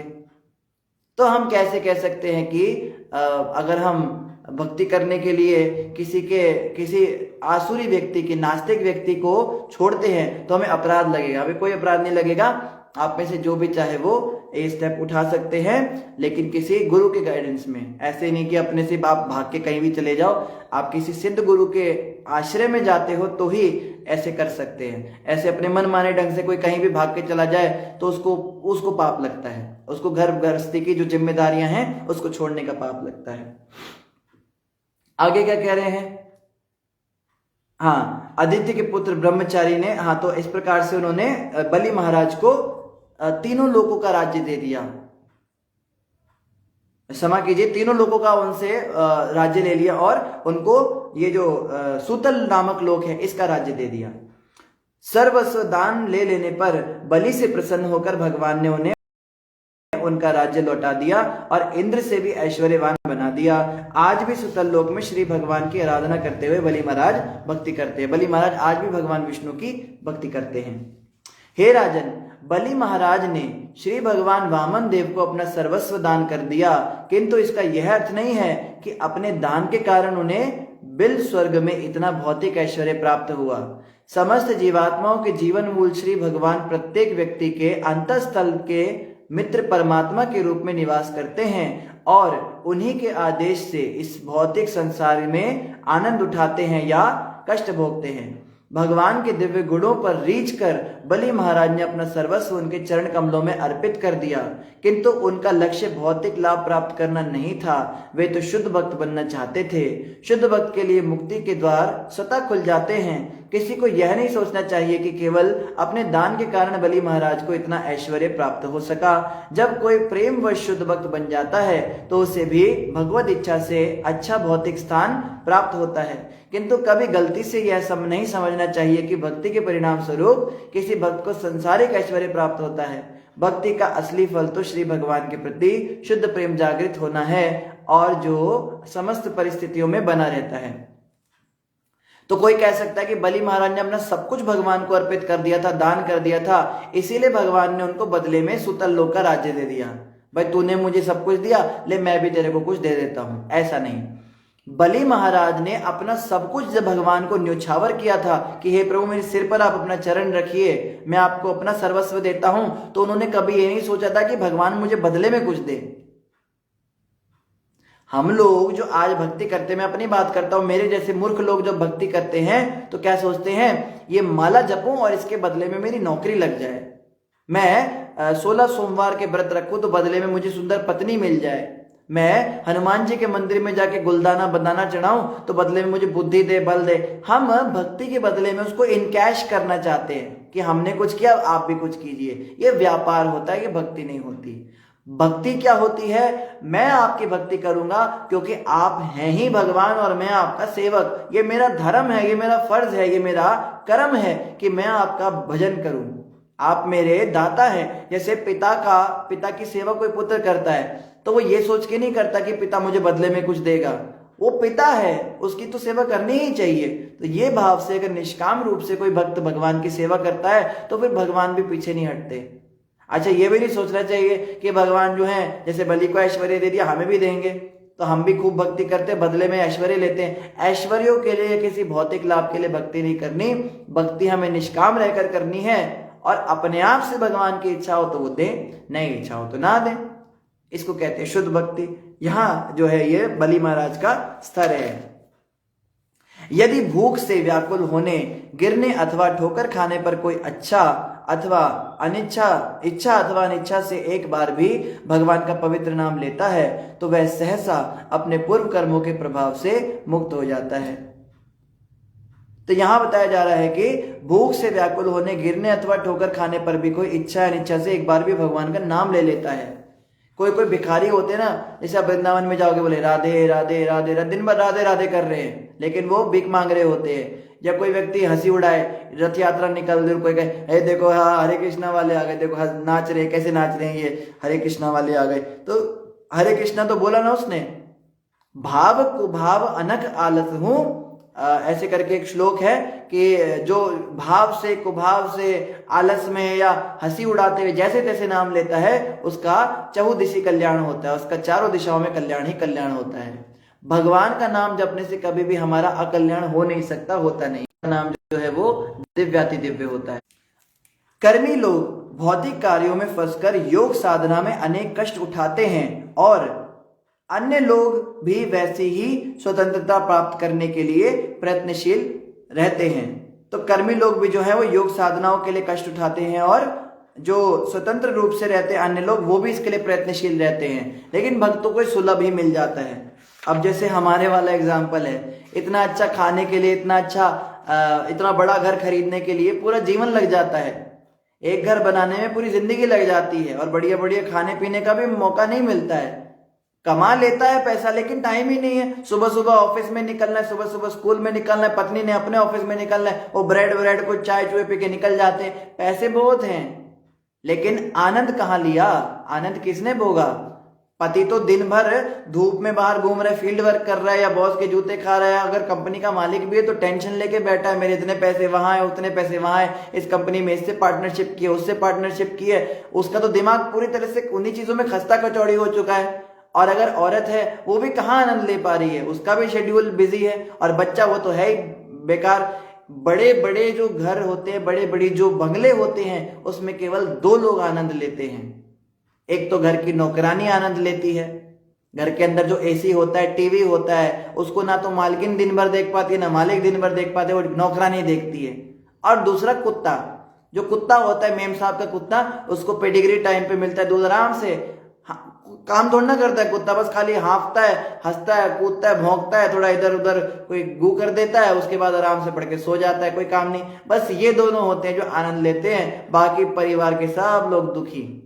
इतने पैसे कमाने के बाद, भौतिक लाभ की इच्छा के बाद भी उसको आप भोग नहीं पाए। और एक ये जीवन है जिसमें भगवान ने हमें डाला है, कि दिन भर बस खाली आनंद करना है, भगवान का नाम जपना है, कीर्तन करना है, किसी के घर भी जाना है तो प्रचार करना है, कोई मिले उसको भी भगवान से जोड़ना है, और सब तरफ केवल आनंद ही आनंद, खाने पीने की कोई कमी नहीं, हर तरह से आनंद ही आनंद है। दिमाग में हमारे भी टेंशन आती है, बहुत प्रेशर होता है कई बार, जैसे जन्माष्टमी फंक्शन होते हैं या और भी कोई हम ऑर्गेनाइज करते हैं, उसमें बड़ा टेंशन हो जाता है, डांट भी पड़ती है, कई बार बहुत डांट पड़ जाती है, बड़े बड़े नुकसान हो जाते हैं उसकी वजह से। लेकिन ये सब स्पिरिचुअल है। हम जो टेंशन ले रहे हैं वो भगवान कृष्ण के लिए ले रहे हैं, कृष्ण को कैसे अच्छे से हम प्रसन्न कर सकेंगे, कृष्ण के भक्तों की, संतों की और अच्छी सेवा कैसे कर सकते हैं, इसके लिए हम डांट खाते हैं। तो अच्छा लगता है कि हम कुछ नया सीख रहे हैं। लेकिन भौतिक जीवन में जब हम डांट खाते हैं, भौतिक जीवन में जब हम टेंशन लेते हैं, तो वो केवल अपनी उलझनों को सुलझाने के लिए होता है कि परिवार के लोगों को कैसे मिला के चलें, कैसे हम और अच्छे से इन लोगों की सेवा करें, और इनकी सेवा करने से हमें कोई लाभ नहीं होगा, लेकिन भगवान की सेवा करने से हमारे 84 के चक्कर कटेंगे। तो देखने में लगता है कि मंदिर के अंदर भी वही है प्रभु जी, मंदिर हम गए, मंदिर में देखा हमने सेम जैसा हम ऑफिस में होता है वही, अरे हो रहा है वही सेम, लेकिन यहाँ पे जो कुछ भी हो रहा है उसका केंद्र बिंदु कृष्ण है। इसलिए हर चीज स्पिरिचुअलाइज्ड है। यहाँ पे झगड़े भी स्पिरिचुअल है, डांट खाना भी स्पिरिचुअल है, इवन अगर पॉलिटिक्स भी होती वो भी स्पिरिचुअल है। स्पर्धा होती है, कई बार कंपटीशन होता है, मैं अच्छे से सेवा करूंगी, इसको हटाओ, मैं अच्छा बनाऊंगा, वो क्या है, कृष्ण की सेवा हम और अच्छी तरह से करेंगे, वो भी कृष्ण को प्रसन्न करने के लिए, वो भी स्पिरिचुअल है। तो इसीलिए भक्तों को बड़े सुलभ तरीके से चीजें मिल जाती हैं। लेकिन भौतिकवादी लोग जो इन चीजों के लिए ललायत रहते हैं, कभी इनका भोग भी नहीं कर पाते, और इनको कमाने के चक्कर में अपना परलोक भी बिगाड़ लेते, भक्ति भी नहीं कर पाते। आगे क्या कह रहे, प्रत्येक प्राणी के हृदय में परमात्मा के रूप में स्थित श्री भगवान नारद मुनि जैसे भक्तों के हाथ बिक जाते हैं। आहा, देखो कैसी बात कह रहे हैं, प्रत्येक प्राणी के हृदय में रहते हैं, परम भगवान है, तीनों लोगों के स्वामी है, मालिक है, लेकिन अपने भक्तों के हाथ बिक जाते हैं, नारद मुनि जैसे भक्तों के हाथ बिक जाते हैं। बिकने का मतलब क्या, जैसे जैसे वो कहेंगे वैसे वैसे हम करेंगे। ये भगवान का स्वभाव है। ये नहीं तुम मेरे भक्त हो ना, चलो मुझे दंडवत प्रणाम करो, चलो अब मेरे को कुछ गा के सुनाओ, चलो तुम नारद मुनि तुम नाच के दिखाओ, मेरे को कुछ कीर्तन भजन सुनाओ। ऐसे भगवान नहीं है हमारे भगवान ये नहीं कहते कि हुक्म है कृष्ण का, जो उसका नाम ना ले उसका सर कलम कर दिया जाए, ऐसा नहीं कहते।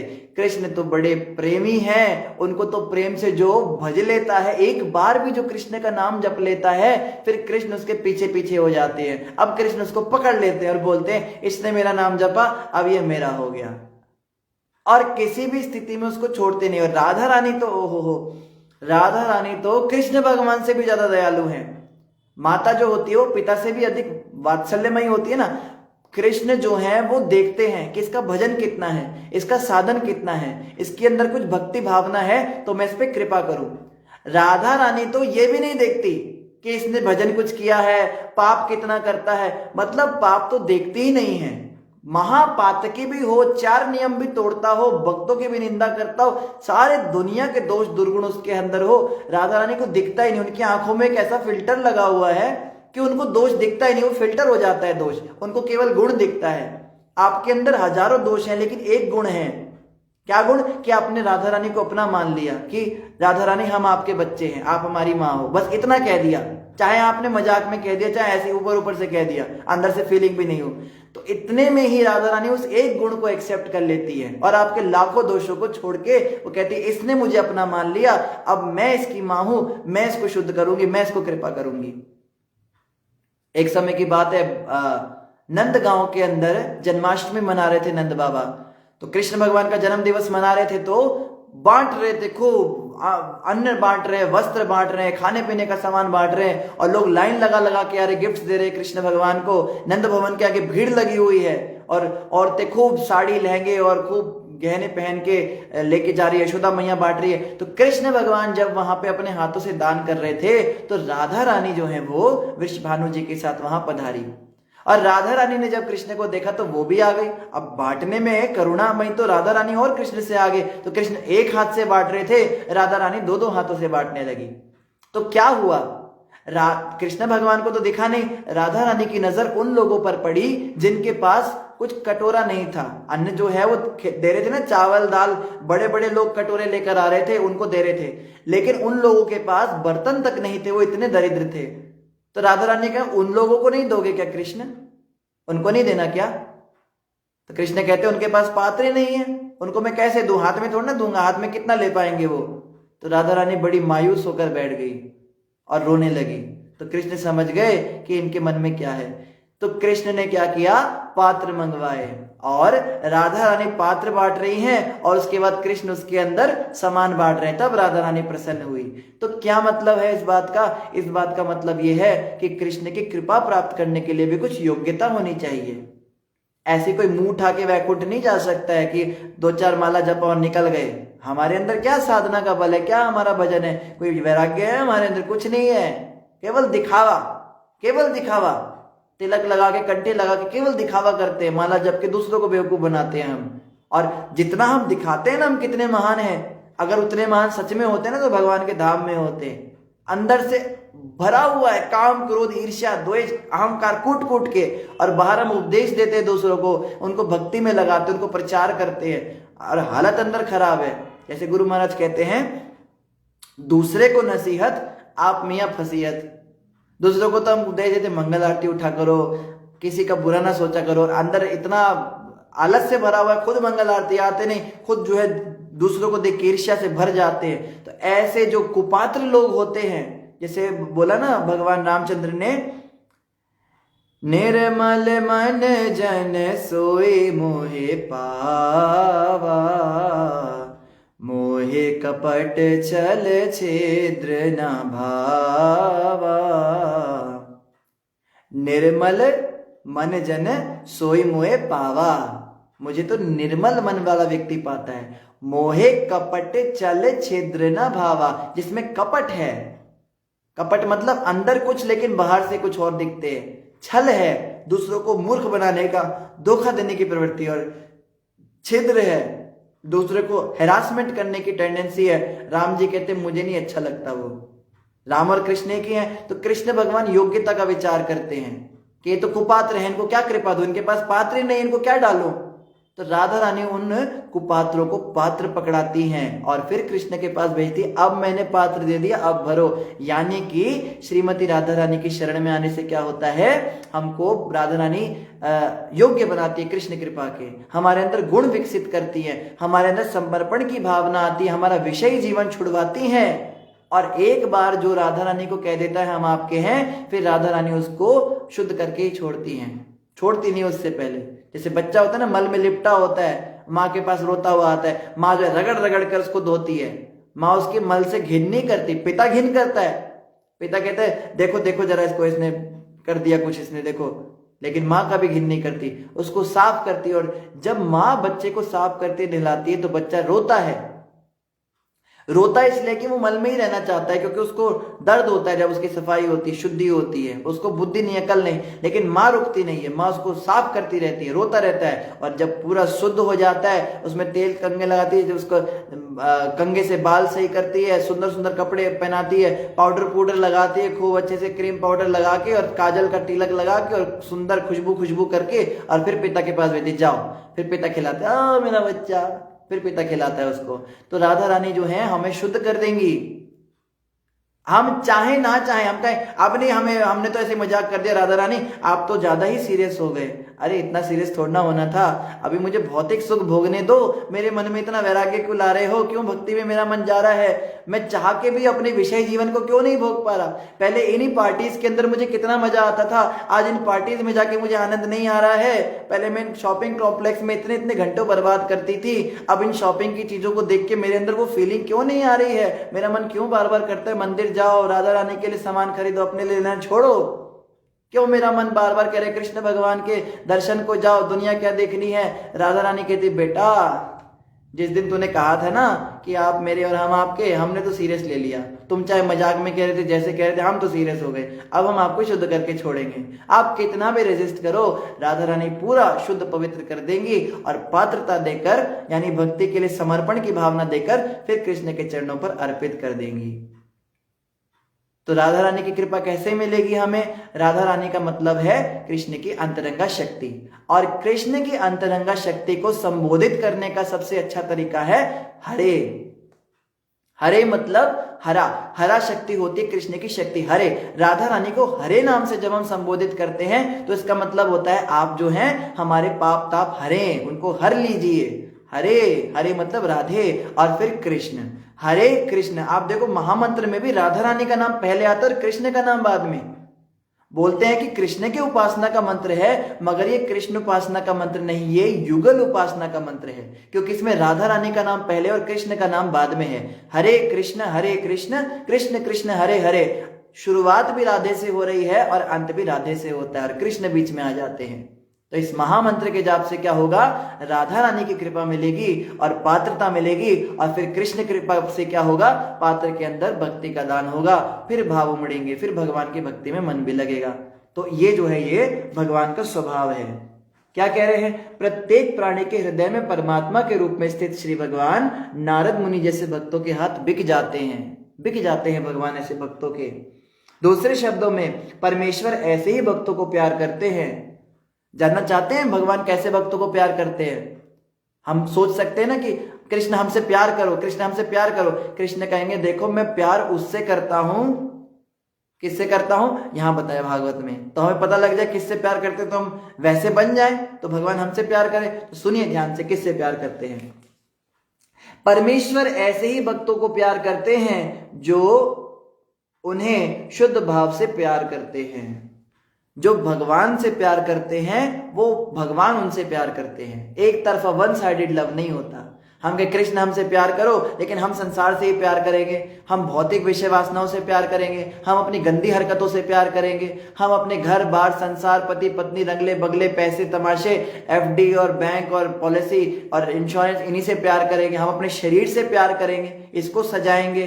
कृष्ण कहते भाई देखो तुम हमसे प्यार करोगे फिर हम तुमसे प्यार करेंगे।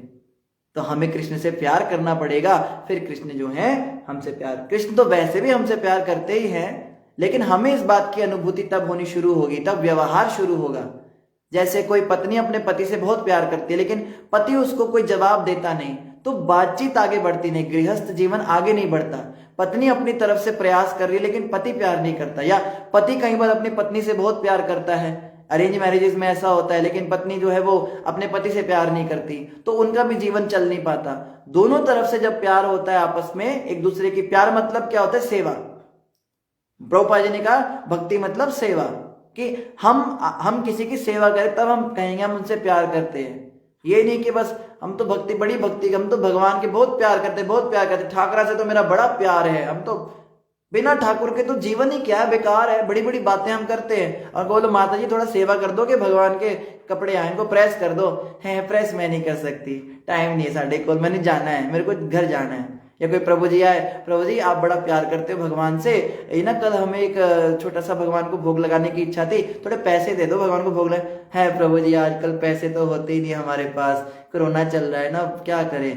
तो जब सेवा करने की बात आती है तो हमारी मां मर जाती है और हम कहते हैं हम भगवान से प्यार करते हैं, भक्ति करते हैं। एक बार की बात प्रभुपाद जी उदाहरण देते हैं। एक पत्नी जो है अपने पति के चरण दबा रही थी, नहीं आई थी। पति देव मैं आपसे बड़ा प्यार करती हूँ, बड़ा प्यार करती हूँ। पति कहता है मेरे लिए एक गिलास पानी ले आओ प्रिय, तुम मुझसे इतना प्रेम करती हो। कहती मैं आपसे प्यार बड़ा करती हूँ पर पानी तो आपको खुद ही लाना पड़ेगा। पानी नहीं मैं लाऊंगी, सर्दी का मौसम है, मैं कहाँ उठ के किचन में जाऊंगी।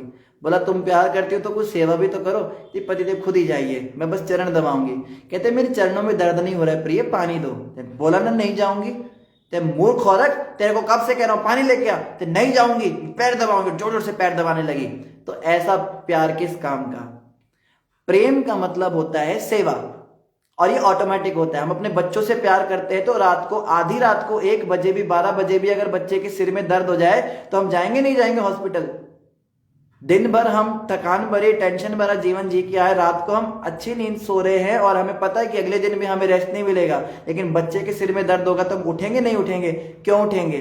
क्योंकि हम उससे प्यार करते हैं। इसी प्रकार भगवान से अगर हम सच में प्रेम करते हैं तो कुछ सेवा भी करनी चाहिए। और सेवा 3 तरह से होती है, तन से, मन से और धन से। तन से सेवा होती है साधु संतों का सत्कार करना, भगवान ठाकुर जी का श्रृंगार करना, उनकी आरती उतारना।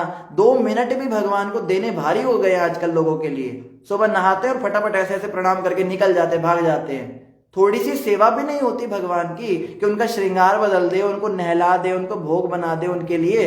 और मंदिर में आके ठाकुर जी के जो विग्रह होते हैं, जैसे प्रभुपाद जी ने जो इस्कॉन मंदिर बनाए, यहाँ पे बड़ी सेवाएं हैं, साफ सफाई कर दे मंदिरों में। इस मामले में हमारे सिख भाई बड़े एक्सपर्ट हैं। मैंने देखा गुरुद्वारों में जाके कि वो क्या करते हैं, जैसे उनको कोई गंदगी जमीन पे मिलेगी, अपनी जेब से रुमाल निकाल के उसको साफ करके जेब के अंदर वापस डाल देंगे रुमाल को। इतनी उनकी भावना होती है। वो सोचते हैं ये भगवान का दरबार है, ये साफ रहना चाहिए। तो सेवा जो है तन से होती है। दूसरा मन से। मन से सेवा कैसे होती है? भगवान का स्मरण करके। स्मरण की विधि क्या है? महामंत्र का जाप करना। 16 माला प्रभुपाद जी ने कम से कम कही हैं। तो हरे कृष्ण महामंत्र का जब हम जाप करते हैं, हरे कृष्णा कृष्ण कृष्ण हरे हरे, हरे राम राम राम हरे हरे, तो ये मन से सेवा है। भगवान का चिंतन करना, स्मरण करना, या भजन गाना, भगवान को रिझाना, या कोई भी काम करते हैं जब हम भगवान को याद करते हैं तो वो मन से सेवा। और धन से। ये नहीं है कि हम बोले हम सेवा खूब करेंगे लेकिन पैसा हम एक नहीं निकाले। कंजूस इतने होते हैं आजकल के लोग, ओ हो, शादी ब्याहों में लाखों करोड़ों रुपए खर्च कर देंगे। केवल एक दुल्हन के मुंह पे जो लीपा पोती होती है, जिसको मेकअप कहते हैं, उसमें 1 लाख रुपए का ब्राइडल मेकअप हो जाता है। और जब पंडित जी को नेक देने की बात आती है तो पंडित जी को कहते हैं, पंडित जी 1100 ना बहुत ज्यादा है, अब 500 रुपए में काम चला लो ना, 501 रुपए में आप शादी कर दो। मेन चीज पंडित कर रहा है, शादी एक्चुअली में पंडित करवा रहा है। बाकी सब कुछ नहीं भी होगा तो भी कोई फर्क नहीं पड़ने वाला। अगर उस औरत के मुंह पे मेकअप नहीं होगा, या बहुत बड़े बारात नहीं आएगी, या बहुत टाम टेम नहीं होगा, बहुत स्टेज शो नहीं होगा, वीडियोग्राफी करने वाला नहीं आएगा, तो विवाह रुक नहीं जाएगा। उनमें लाखों लाखों रुपए खर्च कर देंगे। और जो आदमी वास्तव में असली चीज करा रहा है शादी, उसको हम कहते हैं हमारे पास 1100 रुपए नहीं देने को, 501 में काम चलाओ। ऐसी ही मति भ्रष्ट है हमारी, बोलो। और फिर हम कहते हैं ये दान पुण्य और ये सब चीजें दिखावे करने के लिए हम इतने पैसे बर्बाद कर देते हैं। और भगवान के या ब्राह्मणों के या वैष्णवों के पास जब हम जाते हैं तो हम 1 नंबर के कंजूस बन के जाते हैं। तो फिर क्या भगवान हमें भक्ति देंगे, बोलो? हम ये नहीं कह रहे कि पैसे दो मंदिर में आके या ऐसा कुछ, आपको ये तो प्रभु जी पैसे मांग रहे हैं। अरे हमें क्या करने, पैसे अपने पास रखो, पैसों की कोई कमी नहीं। हम लक्ष्मीपति के सेवक हैं। वो ऐसे चुटकी बजाए ना, 1000 लक्ष्मियां उनकी सेवा में उपस्थित हो जाएंगी। उनको कमी नहीं आपके पैसों की। आजकल फिल्में आती है ना कि भगवान को पैसे मत चढ़ाओ, भगवान को दूध मत चढ़ाओ, भगवान को बाल मत चढ़ाओ, बेचेंगे पैसे। वो क्या मरे जा रहे हैं क्या? आपको क्या लगता है तिरुपति बालाजी मंदिर में क्या पैसों की कमी है? हो, सोने चांदी भरे पड़े उनके पास, उन्हें कोई बाल बेच के पैसे कमाने हैं क्या आपके? अरे वो तो भक्तों का भाव होता है कि चलो ठीक है, कोई बाल आ गए, उसको वेस्ट को फेंकने से अच्छा चलो उससे हम पैसे बना ले। और उस पैसे से क्या होता है? गरीबों की शादियां होती है। अच्छा, ये सब नहीं दिखाते फिल्मों में कि उनसे लंगर लगते हैं, बड़े बड़े भंडारे होते हैं। वही तिरुपति बालाजी मंदिर कितने हजारों लोगों को फ्री में खिला रहा है, इतनी गरीब लड़कियों की शादी करता है, उन्हें दहेज देता है, ये सब नहीं दिखाएंगे। इतने सारे स्कूल चलाता है। वैष्णो देवी माता का जो चढ़ावा आता है, ये हर न्यूज चैनल पे दिखाया जाएगा कि वैष्णो देवी का इतना चढ़ावा आता है, सबसे अमीर मंदिर। लेकिन वो सारा पैसा पंडों के पास नहीं, श्राइन बोर्ड में जमा होता है।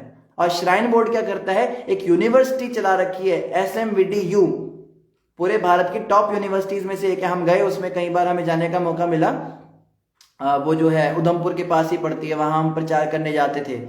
इतनी बढ़िया यूनिवर्सिटी बनी और माता के चढ़ावे से वहां पढ़ाई करा। और वहां कोई हिंदू मुसलमान में कोई भेद नहीं होता। जम्मू कश्मीर में मुसलमान भी होते हैं, हिंदू भी होते हैं, कि माता रानी का पैसा है तो खाली हिंदू पढ़ेंगे, सबको पढ़ाते हैं वो लोग।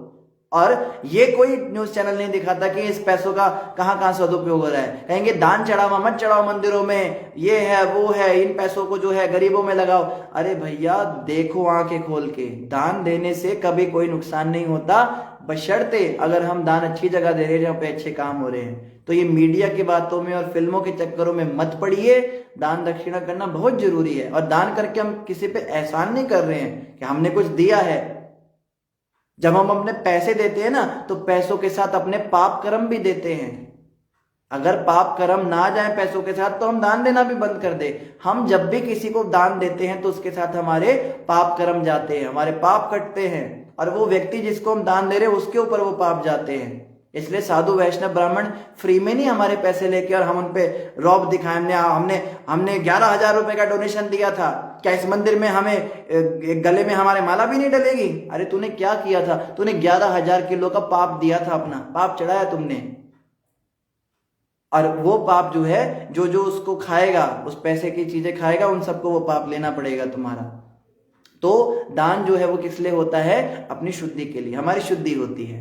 हम जो पैसे कमाते समय जो हम पाप करते हैं ना, वो शुद्ध हो जाते हैं दान देने से। तो तन, मन और धन, इन तीनों से जब हम सेवा करते हैं भगवान की, तब वास्तव में पता लगता है कि हम भगवान से प्रेम करते हैं। तो प्रेम के पोल तब खुल जाती है हमारी। हम तो करते नहीं है प्रेम, तो हमारी पोल खुली जाती है, लेकिन जो करते हैं वो इतना सोचते नहीं है।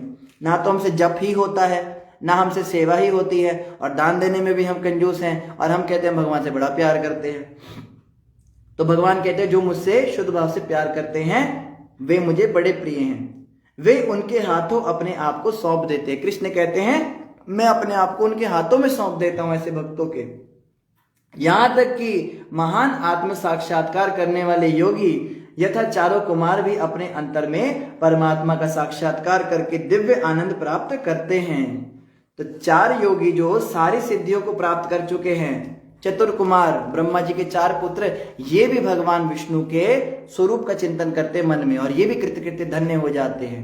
तो ऐसे हैं हमारे भगवान, और ऐसी है उनकी भक्ति। तो समय लगभग पूरा हो चुका है। इन्हीं शब्दों के साथ आप सभी का धन्यवाद। तो आप में से अगर किसी भक्त का कोई प्रश्न है तो आप कमेंट पे अपना प्रश्न लिख सकते हैं। राधा तेजपाल जी ने हरे कृष्णा लिखा है, नवीन जुल्का जी ने हरे कृष्णा लिखा है, नेहा शर्मा जी ने हरे कृष्णा लिखा है, मनीष कनौजिया जी ने हरे कृष्णा लिखा है, करुणा माता जी ने लिखा है, ऋषु गुप्ता जी ने लिखा है, देशी शर्मा जी ने राधे राधे लिखा है, सुमित चड्डा जी ने भी हरे कृष्णा लिखा है, अरुण सिंगला जी ने हरे कृष्णा लिखा है, अशोक सपोलिया जी ने अरुण शुक्ला जी को हरे कृष्णा लिखा है, स्नेहा तलवार जी ने हरे कृष्णा लिखा है, सनी कुमार जी ने फूल भी भेजे हैं माँ और हरे कृष्णा भी लिखा है, गायत्री नागपाल सिन्हा जी ने भी लिखा है, भाभीपुरी माता ने लिखा है, अशोक सपोलिया जी ने हमें भी हरे कृष्णा लिखा है, आर्यन शर्मा जी ने भी लिखा है, कमल किशोर अरोड़ा जी ने लिखा है, बसंत कुमार जी ने लिखा है, और इनके अलावा ऋषु गुप्ता जी ने महामंत्र लिखा है, नरेंद्र भंडराल जी ने भी महामंत्र लिखा है, गणेश बाबा जी ने भी महामंत्र 3-4 बार लिखा है, आपका धन्यवाद। इनके अलावा अरुण सिंगला जी ने आगे भी जो है फिर से महामंत्र लिखा है, मनीष कनौजिया जी ने फिर से हरि बोल लिखा है, नरेंद्र भंडाल जी ने दंडवत प्रणाम लिखा है, डिम्पल कश्यप जी ने प्रणाम भेजा है, कमलेश भट्ट जी ने भी दंडवत प्रणाम लिखा है, अखिलेश प्रजापति जी ने महामंत्र लिखा है, दिशी शर्मा जी ने भी कुछ लिखा है। जिन भी भक्तों ने हरे कृष्णा लिखा उनको हमारी ओर से हरे कृष्णा और दंडवत प्रणाम और राधे राधे। दिशी शर्मा जी कह रहे प्रभु जी आप ठीक कह रहे हैं, बट लोग चाहकर भी इन सुविधाओं के बिना नहीं रह सकते, लाइक एलपीजी, फास्ट फूड नहीं खाया तो कुछ नहीं खाया। हाँ अब क्या करें, हमारी आदत ऐसी बन चुकी है माता कि समय ऐसा हो गया कि बच्चे जो है मोबाइल के साथ ही पैदा हो रहे हैं आजकल। तो आप उनको बताओ मोबाइल गंदी चीज है, तो हम क्या कर सकते हैं? हम क्या, प्रभुपाद जी कहते थे best use of bad bargain. जैसे एक बार एक व्यक्ति का उदाहरण देते हैं, एक व्यक्ति रेडियो खरीद के लाया दुकान से, और उसने देखा रेडियो जो है वो खराब था, रेडियो जो है पहले दिन ही चल के बंद हो गया। अब दुकान वाला वापस कर नहीं रहा है, तो उसने क्या किया, उसको फेंकने की बजाय क्या किया, रेडियो को सजा दिया अपने घर में। तो वो एक सजावट की चीज के तौर पे काम आ गया। और कभी वो उसको पेपर वेट की तरह यूज कर लेता था, कभी उसके कागज उड़ते थे हवा में तो उसको उसके ऊपर रख लेता था। मतलब जो चीज आ गई, अब चाहे खराब भी है तो जैसे तैसे उससे कुछ ना कुछ काम लो। तो एलपीजी सिलेंडर है, कोई बात नहीं, अगर हम नहीं व्यवस्था कर सकते पुराने समय के चूल्हे चौके, तो कम से कम जो बना रहे हो भगवान को भोग लगा के खाएं। या फिर जैसे आपने बताया फास्ट फूड वगैरह, तो कोशिश करें कि फास्ट फूड घर पे बना लें। अगर हमें आदत पड़ी गई है, बाहर से ना खाएं। बाहर के लोग ना ऐसे नाक मुंह ऐसे करके और ऐसे कपड़ों से पहुंच के उन्हीं हाथों से बनाते हैं, मतलब साफ सफाई नहीं रखते, गंदे। आप उन्हें कभी बनाते हुए देखोगे ना, आप खुद ही नहीं खा पाओगे। हमने देखा बनाते हुए। एक मिठाई की दुकान पे हम जाते थे, दिल्ली की बात है, जब हम बेस में रहते थे, उन दिनों हम कॉलेज में पढ़ते थे, तो मेरे को मिठाई खाने की बड़ी आदत थी, मुझे मिठाइयाँ बड़ी पसंद है। तो उस दुकान पे मैं जाता था, बड़ी अच्छी अच्छी मिठाई बनाता था। एक दिन मैं जा रहा था, मैंने क्या देखा, नीचे एक कढ़ाई रखी थी उसने दूध की, सड़क पर उसके एक वर्कर ने, और कुत्ता उसमें से दूध पी रहा है।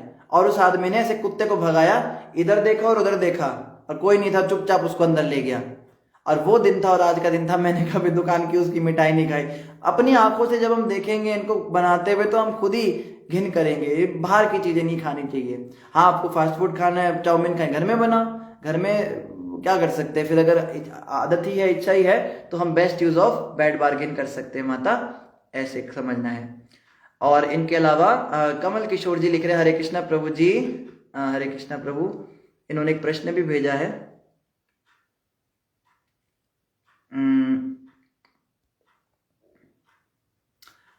इतना गुप्त ज्ञान सार्वजनिक रूप से प्रस्तुत किया है आपने, इसके लिए आपका धन्यवाद हृदय से प्रभु जी।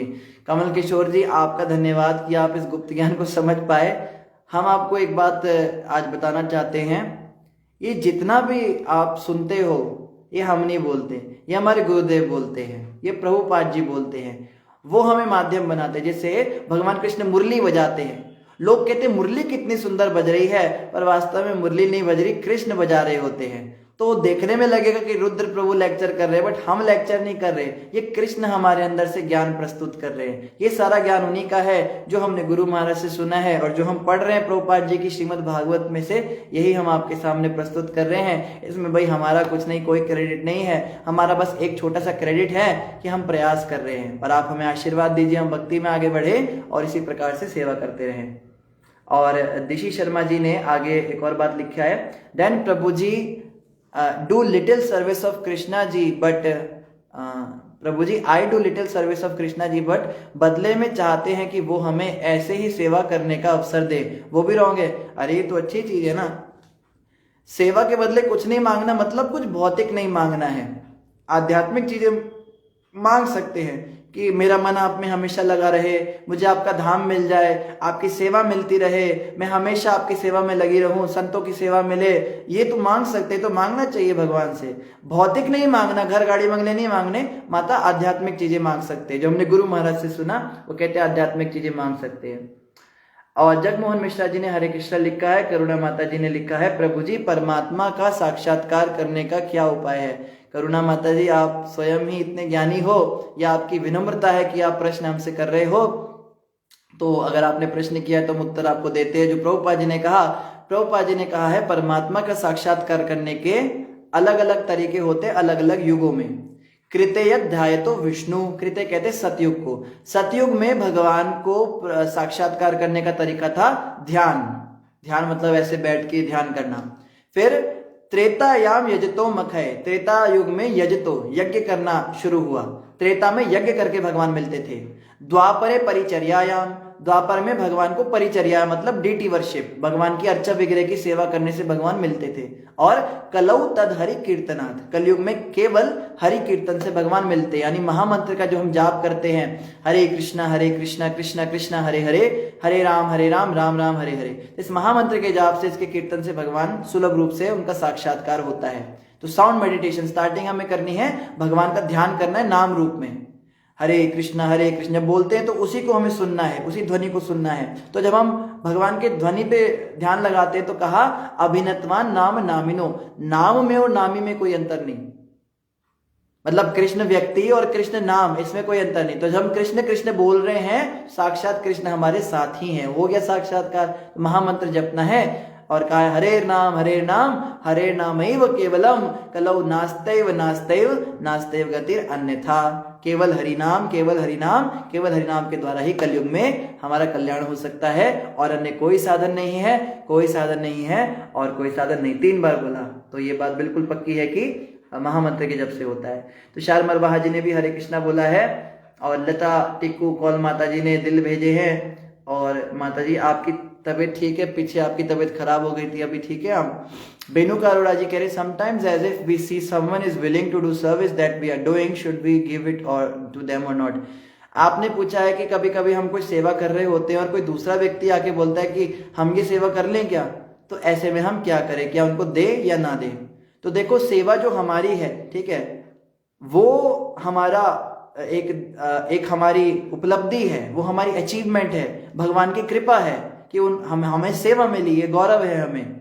लेकिन दूसरा व्यक्ति अगर हमसे सेवा मांगता है तो हम उनको विनम्रता से बोल सकते हैं, प्रभु जी माता जी ये सेवा हमारी है, आप ऐसा कीजिए, आपकी सेवा करने की इच्छा है तो आप मंदिर के अध्यक्ष से बात कर लीजिए, हम मंदिर के अध्यक्ष से बात करते हैं कि आपको भी कुछ सेवा दें, और आज आपकी इच्छा, आज आप ये सेवा कर लीजिए। क्योंकि क्या होगा ना, भगवान को भी आदत पड़ जाती है, जैसे भगवान की एक ही व्यक्ति सेवा रोज कर रहा है, तो अगर वो बदल जाता है तो फिर भगवान की भी मतलब एक रिदम बन जाती है। जैसे पुजारी बदल जाता है तो वो सारा सिस्टम बदल देता है। तो भगवान को भी थोड़ा सा इससे प्रॉब्लम होती है, थोड़ा सा उनको भी हो जाता है। तो बेस्ट यही है कि अपनी सेवा हम कंटिन्यू करें और उसको अपना वो माने। अगर हमारे अंदर इतनी अधिक दया करुणा है कि सामने वाला व्यक्ति, अगर हमने इसको इस समय सेवा नहीं दी तो इसका भाव टूट जाएगा और ये चला ही जाएगा माया में, तो ऐसे में हम क्या करें, अपनी सेवा उसको दे दें।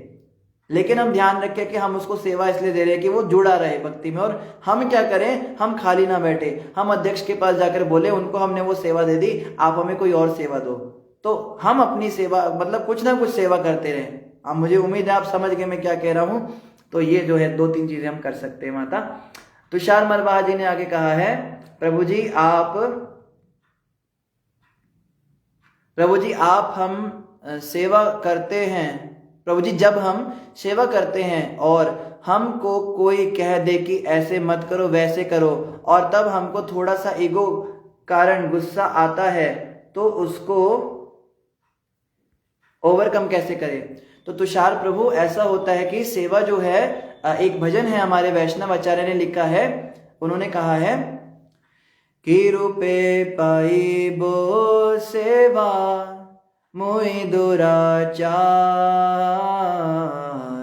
श्री गुरु वैष्णवे रति न होइले अमार। वो क्या कहते हैं, मैं कैसे सेवा को पा सकता हूं, मैं तो दुराचारी व्यक्ति हूं। दुराचारी व्यक्ति का भला कभी भगवान की सेवा कर सकता है? नहीं कर सकता। अब कोई कहे आप दुराचारी क्यों कह रहे खुद को, श्री गुरु वैष्णवे रति ना होइले अमार। वो कह रहे 2 चीजों की कमी जिसमें होती है वो सेवा नहीं कर सकता। पहला, गुरु और वैष्णव, इन 2 में रति नहीं है। यानी गुरु में ऐसी श्रद्धा कि गुरु जी जैसे जैसे कहे मैं वैसे वैसे सेवा करूं। गुरु जी कहे रात को दिन बोलो तो मैं दिन बोलूं, दिन को रात बोले तो रात बोलूं। और वैष्णव जो हमें सेवा सिखा रहे हैं, ये जो आसपास हमारे रह रहे हैं, जो दूसरी सेवाओं में लगे हुए हैं, कभी कभी हस्तक्षेप कर देते हैं। कभी कभी ये लोग हमें आके बोल देते प्रभु जी मेरे ख्याल से ये और अच्छा इस तरह से हो सकता है। तो कई बार हमें लगता है मैं सेवा कर रहा हूं, मुझे पता है भाई कैसे करना है। तो ऐसे में हमें ये सोचना चाहिए मैं होता कौन हूं सेवा करने वाला। ये सेवा का अधिकार मुझे गुरु से प्राप्त हुआ, वैष्णवों की कृपा से मिला। और ये अगर उनकी बात, जैसे क्या होता है ना, अगर वो अच्छी बात बता रहे हैं और उससे हमें फायदा हो सकता है तो हमें उसको एक्सेप्ट कर लेना चाहिए और अच्छी तरह कृष्ण की सेवा करें। और अगर उनकी कुछ बातें हमें बुरी लग रही है कि इनके तरीके से चलेंगे तो हमारा काम खराब हो जाएगा, तो ऐसे में हम उनकी बात सुन लेनी है और उनकी बात को सुन के हमें क्या करना है, अपने अधिकारी से डिस्कस करना है जिन्होंने हमें सेवा में लगाया है कि प्रभु जी वो ऐसा बोल रहे हैं, मुझे आप बताइए। तो वो अधिकारी हमें बोलेंगे कि हाँ उनकी बात ठीक है तो हमें ठीक है, अगर उन्होंने कहा गलत है तो वे गलत है। तो जिसने हमें सेवा में लगाया है हमें उस व्यक्ति के अनुसार सेवा करनी है। आप समझ रहे हो, जैसे हमने पत्नी वाला उदाहरण दिया, पत्नी पैर दबा रही है, पति कह रहे हैं मुझे प्यास लगी है। अब पत्नी की ईगो प्रॉब्लम थी कि मैं जिस तरह से सेवा करना चाहती हूँ पति को उसी तरह से सेवा एक्सेप्ट करनी चाहिए, मुझे पैर दबाना पसंद है। लेकिन पति की वो रिक्वायरमेंट है ही नहीं, उसको पैर में दर्द ही नहीं है। हम कहें कि नहीं हमें ऐसे ही करना है, और जो हमें सेवा में लगा रहे हैं वो व्यक्ति कहे कि नहीं ऐसे नहीं आप ऐसे करो, तो हम कहें कि ऐसे तोड़ना करना है। तो जिसने हमें सेवा में लगाया है उसकी रिक्वायरमेंट ही पूरी नहीं हुई। इसको ना अगर आप बाहर जाओगे ना कॉर्पोरेट वर्ल्ड में, उसमें सिखाते हैं बॉस इज नेवर रॉन्ग। आप बस ये छोटी सी बात पकड़ लो, boss is never wrong. Boss कभी गलत नहीं होता। क्यों? बॉस कहेगा तुमने गलत तरीके से किया, आप कहोगे मैंने तो सही तरीके से किया। हमारे काम करने का उद्देश्य क्या है कि बॉस खुश हो, और बॉस ही नाराज हो गया आपके काम से तो इसका मतलब आपका काम गलत है। सीधी सी बात, बॉस खुश है मतलब आप सही काम कर रहे हो, बॉस नाराज है मतलब आप गलत काम कर रहे हो। तो हम जो सेवा कर रहे हैं उसके द्वारा हमें रिजल्ट्स नहीं देने, हमें अपने अधिकारी को प्रसन्न करना है, और वो अपने गुरु को प्रसन्न करेंगे, उनके गुरु अपने गुरु को करते करते कृष्ण तक पहुंच जाएंगे। तो हमें जो है इस प्रकार, और लेकिन आगे पीछे के कोई लोग अगर ज्यादा तंग कर रहे हो तो हम अधिकारी को बोले भाई देखो ये हमें दुखी कर रहे हैं, आप प्रभु जी करो कुछ, नहीं तो हमारा मानसिक संतुलन खराब हो जाएगा। तो फिर वो अपने हिसाब से जो है कोई स्टेप ले लेंगे। हमें उम्मीद है आपको समझ में आया। आगे जो है मनीष कनौजिया कह रहे प्रभु जी मेरा एक क्वेश्चन है कि जो थोड़ा लंबा क्वेश्चन है इनका, कि जो घर मंदिर के आसपास होते हैं वो घर ठीक होते हैं या नहीं, क्योंकि मैंने ऐसा सुना है कि जो घर कोई भी धार्मिक जगह के पास हो, जैसे मंदिर, गुरुद्वारा, मस्जिद, उन घरों में ज़्यादा खुशियां नहीं होती और घरों के सदस्यों को भी कोई प्रॉब्लम छाई रहती है। खुशियां तो आती हैं बट उससे ज्यादा दुख आता है। मंदिर में सब अपना दुख सुख लेकर आते हैं और वहां पर जब वो अपना दुख बांटने के बाद जब ताली बजाते हैं तो आसपास में सभी दुख चले जाते हैं। मुझे बताओ, ऐसा कुछ नहीं है प्रभु जी। कई लोग ऐसा कहते हैं कि मंदिर के गुंबद की छाया जिस घर पे पड़ती है वहां पे राहु आता है, शनि आता है, तो ऐसा कुछ नहीं। धार्मिक स्थल के पास घर होना अच्छा होता है। कई लोग तो जानबूझ के मंदिर के पास घर लेते हैं, काशी मथुरा में जाते हैं, उन जगहों पे घर लेते हैं। तो मंदिर के पास अगर हमारा घर है तो इसका मतलब हम भगवान के निकट रह रहे हैं, भगवान हमारे पास है। और मंदिर के अंदर कभी नेगेटिव वाइब्रेशन नहीं, वहां पॉजिटिव वाइब्रेशंस होती हैं। आपने कहा कि वहां लोग अपना दुख सुख लेकर आते हैं, मैं कहता हूं वहां पर लोग आते हैं और भगवान का नाम भी जपते हैं, कीर्तन करते हैं, कथा करते हैं। वहां पे नेगेटिविटी तो आती है, नेगेटिव लोग भी आते हैं, लेकिन पॉजिटिविटी इतनी ज्यादा होती है, इतनी कथाएं होती है, इतना भगवान का हरिनाम होता है कि वो नेगेटिविटी तो काउंटर हो ही जाती है और उसमें से ओवरफ्लो होकर वो पॉजिटिविटी निकलती है। और जब मंदिर से वो पॉजिटिविटी ओवरफ्लो होकर निकलेगी तो सबसे पहले कहां जाएगी? जो अगल बगल के घर है उन्हों में जाएगी ना, फिर बाद में मोहल्ले वाले घरों तक थोड़ी थोड़ी पहुंचेगी। आदमी जाता है स्पेशल मंदिर के अंदर वो पॉजिटिविटी लेने के लिए, आपको तो जाने की भी जरूरत नहीं, आपके घर में तो ओवरफ्लो होकर आ रही है। तो ये बिल्कुल बेकार बात है जिसने भी आपको कही है। मंदिर के पास घर होना बहुत ही अच्छी बात है। ये हमारा सौभाग्य है कि हमें भगवान का नाम सुनने को मिलता है सुबह शाम। मेरे ऊपर भगवान की इतनी कृपा, हमारा घर जहां भी रहा, हम तो किराए के घर में ज्यादातर रहे, हमारे पिताजी की नौकरी ऐसी थी, तो जहां भी घर था आसपास मंदिर जरूर होता था और हमारे दीवार से लगा हुआ ही मंदिर होता था ज्यादातर, या घर के सामने मंदिर होता था। तो हमारे ऊपर तो कोई बुरा प्रभाव, हमारे घर में तो झगड़े नहीं होते थे, हम तो बड़े अच्छे से भक्ति करते थे। तो ये बात बिल्कुल गलत है। दिशी जी ने भी रिप्लाई किया, प्रभु जी आप ठीक कह रहे हैं बट लोग चाह कर भी इन सुविधाओं के बिना नहीं रह सकते। एलपीजी फास्ट फूड, हाँ कह रही हम भी बाहर का नहीं खाते। बहुत अच्छा दिशी माता, बाहर का मत खाओ, घर में फास्ट फूड बनाओ। कमल किशोर जी ने कहा हरे कृष्णा प्रभु जी फ्रॉम आचरण। रचना माता आप दोनों को भी प्रणाम। गायत्री माता कह रही है प्रभु जी अपने हस्बैंड में अगर प्रेम के भाव हैं तो क्या ये आ सकती है अगर 4 नियम का पालन करे दोनों फिर भी? क्षमा कीजिए, यहाँ पे आपने कहा है, देखिए एक पत्नी का कर्तव्य है अपने पति से प्रेम करना। स्त्रियों के लिए बताया गया उनके अंदर सतीत्व होना चाहिए।